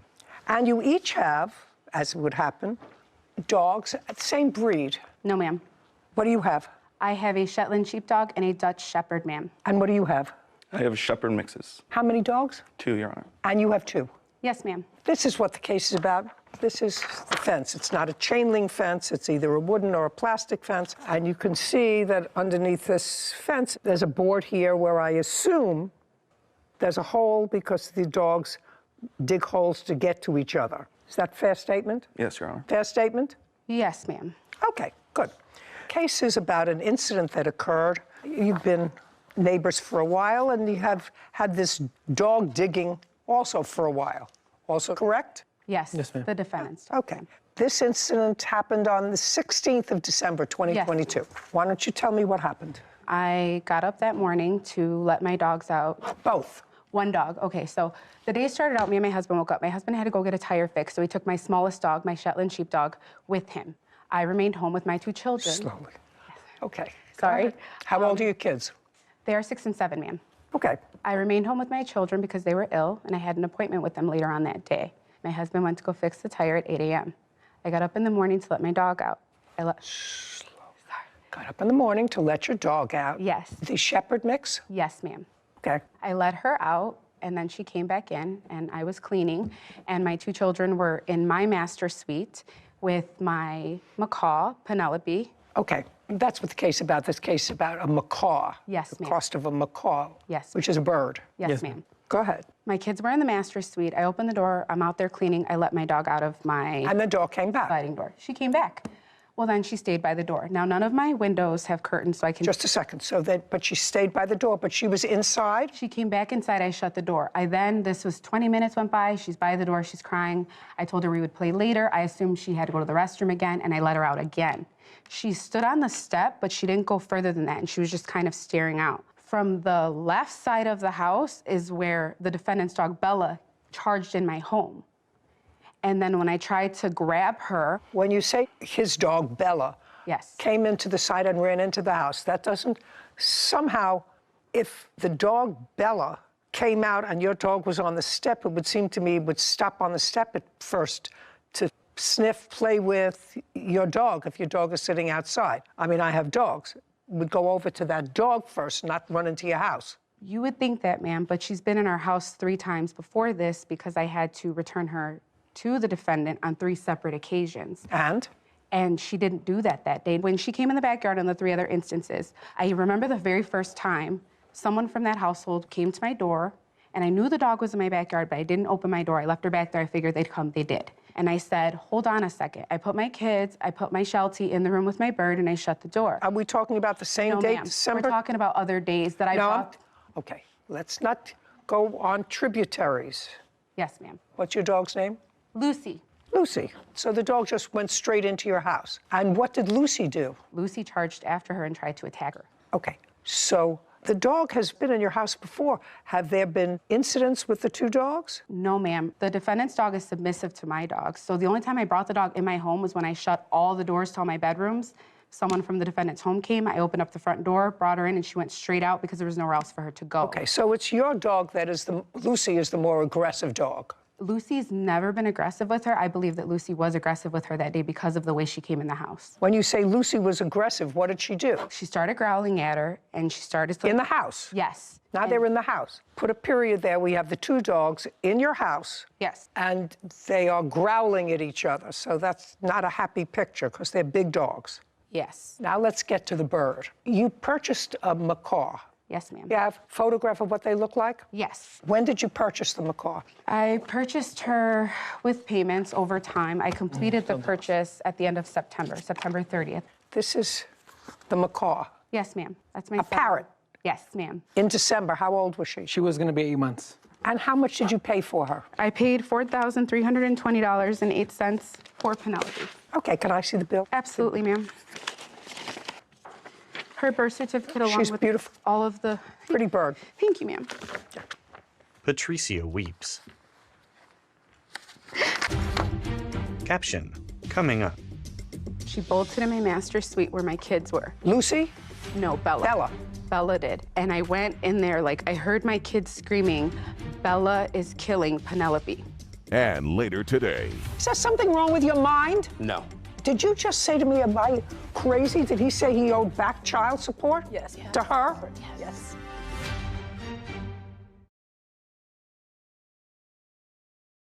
A courthouse. The Judy Justice logo appears. In the courtroom, Patricia, Giovanni, and Scott. Patricia Franchini claims her neighbor, Scott Ellum, owes for the cost of a baby macaw bird killed by Scott's dog. Tell me what got you interested in the macaw. Earlier this year, full disclosure, ma'am, ended up in the hospital very sick for 2 weeks, and I was going through a lot, and I started volunteering at the bird store down by my home, and I really liked the Hans macaw because my grandma had one when she was younger. Slowly. Yes, ma'am. And so I spent a lot of time bonding with the birds there, and my husband and I thought it would be good and therapeutic for me, given what I had been going through. Okay, now the two dogs are in your house, sort of fighting with each other. They did not fight, ma'am. I did not Well, allow them to. growling. Yes, ma'am. Growling at each other. And tell me what happened with Bella and the macaw. I tried to calm Lucy down, and my master door was open. Everything was happening so fast. I know I'm describing it slowly, but it was quick. She bolted in my master suite where my kids were. Lucy? No, Bella. Bella. Bella did. I heard my kids screaming, Bella is killing Penelope. And that's the bird? Yes. And I tried to get to Bella. I couldn't. My dog was standing in between us. And while I was with the two dogs, then my son thought, oh, I'm going to go get her. And that's when Bella kind of snapped at him and she scratched him. And so then I couldn't get her. I couldn't. She literally was like chewing her up and like dropping her and like biting her again, you know? And it wasn't until my Dutch Shepherd bit her on the nose that she finally let her go. And I swooped and I grabbed her. I booked it to my pantry in my kitchen with my kids. And Lucy stayed in front of the door. And I have a door on it, and I just stayed in there. And I called my husband, and I was screaming on the phone. He got home maybe, I don't know how long. It probably really only was like 5 or 10 minutes, but it felt like forever. She was like and dying where was in my Bella arms. during this time? Bella was around the pantry with the bird in her mouth. And then I took the bird from Bella, and then I put her to the cage. And then Lucy just stayed by the parrot. And then I opened the door and talked to the kids. They were all hysterical, and I was trying to understand what she was saying. Where was Bella? Bella was in the kitchen with a parrot. And how did Bella get back to the defendant? I walked her over. How did you do that? Kind of like how a mother pup grabs her by the neck. I grabbed her by the neck and I walked her over. Okay, your dog killed their bird in their house. And? Your Honor, the hole that allowed Bella to get into their backyard was primarily dug by their dog over the course of many, many months. And? I continued to repair my side of the fence. Their dog continued to dig the hole, destroyed wood that I had put there. The dog got through. In that story, it's sad, but that's not the story that he gave to my wife when he came pounding on my door. Well, you can't tell me what he said to your wife, sir. Okay, that's fair, Your Honor. I can tell you what he said to me. I called him. You can tell me what he said to you. Instantly? You have to understand, he wasn't home when your dog got into the house. He came home at the end of the episode. Do you understand that? I understand that. Okay. Understanding that, you can tell me your version of what he said to you. What they both said to me. I've had conversations with the both of them since this has happened. Okay. The story has changed 2 or 3 times. First, it was she was doing something in the backyard and Bella just came charging in and basically knocked her out of the way, got inside. The first story was, I assumed the entire time that he was home, because when he was talking to me over the phone... I don't care what you assumed. He wasn't home when it started. Your problem, sir, is, first of all, you were aware of the hole, I don't care who dug it. You were aware of it. And it's not the first time that the dog has gone onto their property. Has their dog got onto your property? No, because I fixed my side of it. I take care So of the my answer is no. Correct. Who do you live in your house with? My wife and my children. How old are your children? I have a 1-year-old. I have a 7-year-old. Let us say it's their fault that the hole existed that allowed your dog to get out. But you were aware of it because it had happened before that they had to bring your dog back. That a fair statement? That's fair, yes. Okay. Let us assume that it was your dog that was responsible for the hole. And their dog, despite the fact that yours was a better digger, you know, having dogs and having a fence, they both dig at the same place. They may not have fixed their side, but they both dig at the same place trying to get to each other. Whose fault do you think it would be if their dog created the major part of the hole, got into your yard, and bit your 1-year-old? Whose fault would that be? I think it would be equally our faults. Really? Absolutely, yeah. Really? For digging, for not taking care of your property, absolutely. Really? I actually find that answer sort of bizarre. I would take responsibility if my child got hurt due to something that I didn't take care of.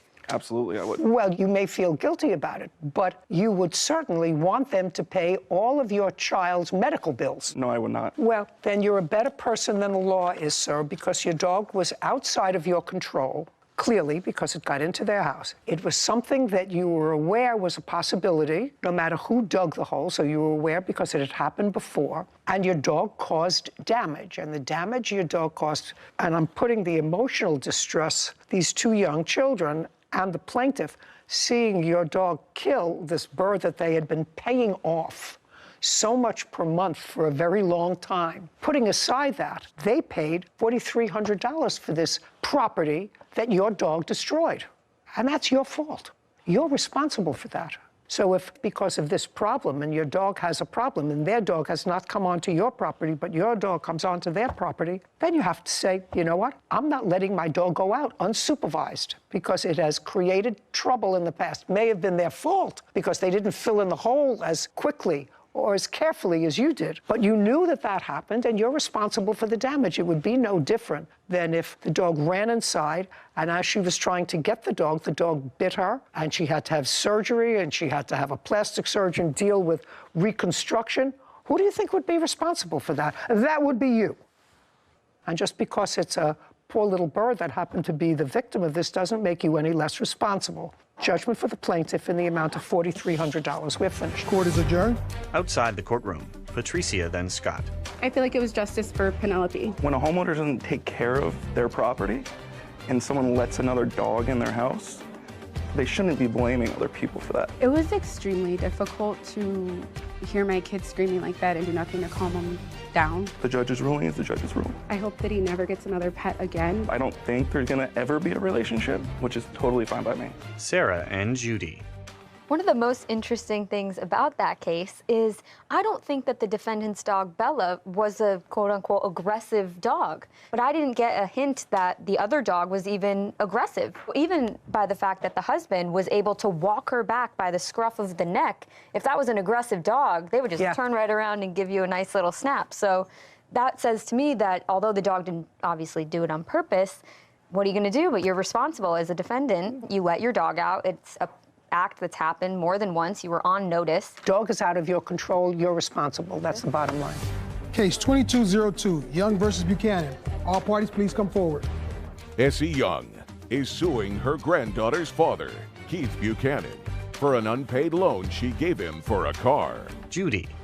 Miss Young, the defendant is married to your daughter? No. He is the father of your grandchild? Yes. Do he and your daughter live together? No. Where does your daughter live? In Maple Shade. Were they ever married? No. They have one child? Yes. Who's 12? Yes.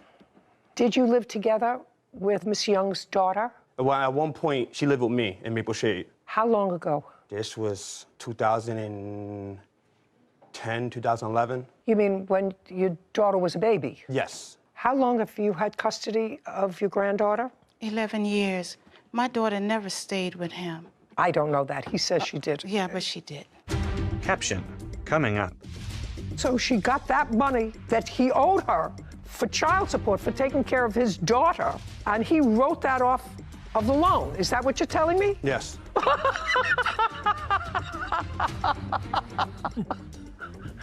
Oh, my God.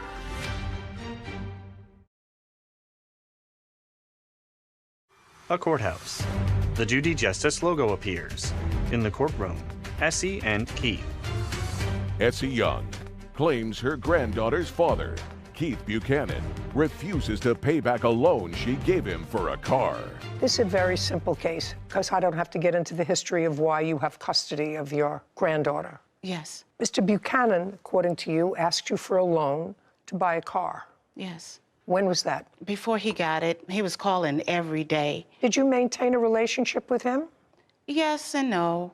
Would he visit his daughter? No. Ever? Once in a blue moon.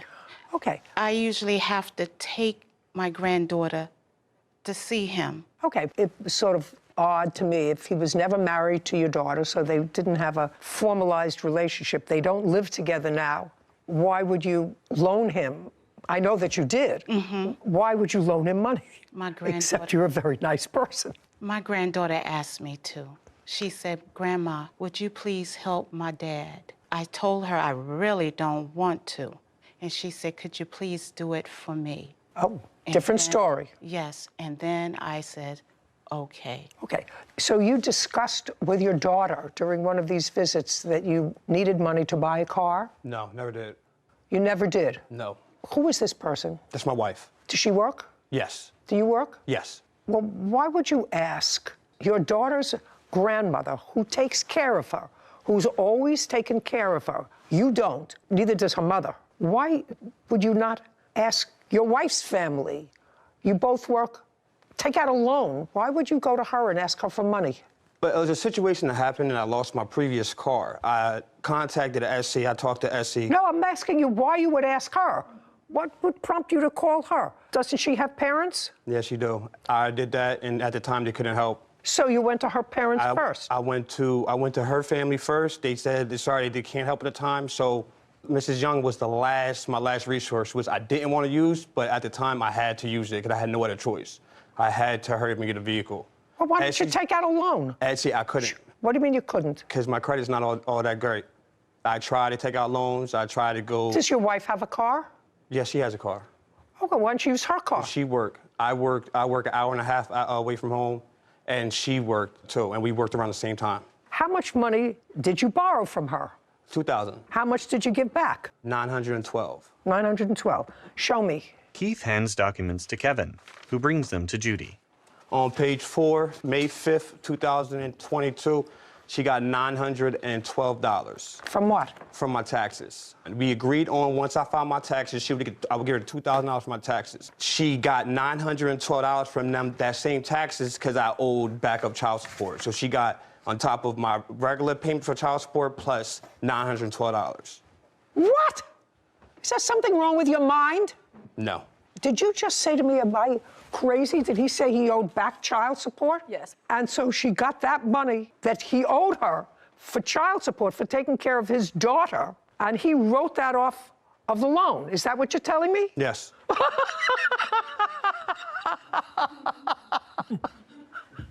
Oh, my God. That's the dumbest thing I ever heard. Well, not ever. I should take that back. It's the dumbest thing I've heard today. Sarah nods. If you owed her back child support, how much did you owe her? Only owed her $900. In back child support? Yes. Okay. That I fully forgot. Just a second. You owed her that money. In addition to owing her that money, you owed her $2,000. Do you understand that? So you owed her $900 plus $2,000. Are you not following me? Am I getting something wrong here? I'm with you. Are you following that? That's either a yes or a no. No, I'm not. Okay, well, I'm going to repeat it again. What you said was they took money out of your taxes for back child support, $900. So that means you paid her $900 of the $2,000. That's what your argument is. Yes. Am I getting that? Yes. You already owed her the $900. I had no awareness that I owed her $900. When I found out that $900 got taken out the taxes, I had no tax coming back. I was like, look, you got $900. You're gonna have to give me time. And that's when it went south. Oh, you got $900 that I owed you anyway. Now I need more time. Oh my God. How is your granddaughter in school? She do okay? Yes, she does well. okay? Yes. Okay. Either his math skills or his moral skills are somehow lacking. It's the moral. Judgment for the plaintiff for the amount of $2,000. We're finished. Thank you very much. This court is adjourned. Outside the courtroom, Essie, then Keith. I think the judge seen right through him. He was gonna be miserable, so I just let him be miserable. No one thinks like that. As long as she go about her life, I go about my life, leave my family alone. I just think he was hustling me. Only contact me when he got something to do with my daughter, that's it. I don't want anything to do with him either. Sarah and Judy. So initially, I may have been a little lost. It took me some time to get there. But I thought that what the defendant was saying was that he was expecting $2,000. अस्सलाम वालेकुम everyone, उम्मीद है कि आप सब खैरियत से होंगे। मैं हूं सैयदा सना और मैं आज की रूटीन आप लोगों से शेयर करने वाली हूं। लेकिन उससे पहले आपने मेरे चैनल को सब्सक्राइब करना है, लाइक करना है, शेयर करना है और मेरा इंस्टाग्राम फॉलो करना मत भूलिएगा।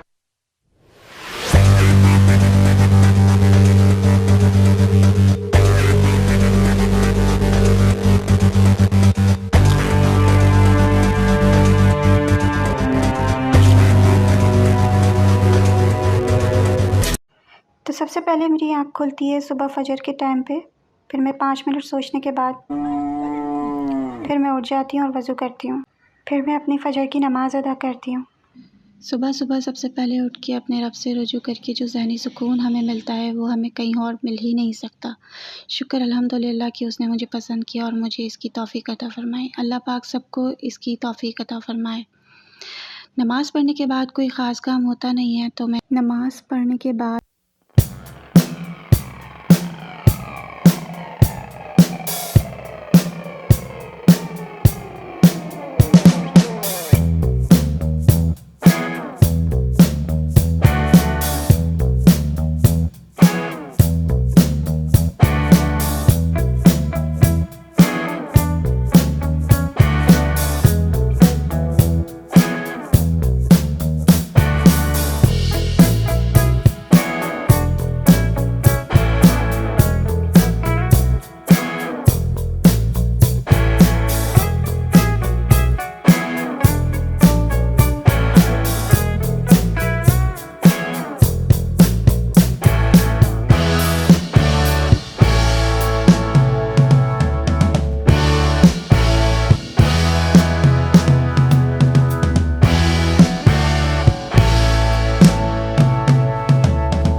सो फाइनली हम घर आ चुके हैं। घर आके मैंने नमाज़ पढ़ी है और मैं अब ये वाइंड अप करने लगी हूँ। ये मेरी लाइफ का पहला व्लॉग था, तो मैं चाहती हूँ आप लोग मुझे कमेंट करके ज़रूर बताएं कि ये आप लोगों को कैसा लगा। इससे मुझे मोटिवेशन मिलेगी। सब्सक्राइब, लाइक, शेयर करना मत भूलिएगा। Okay, bye.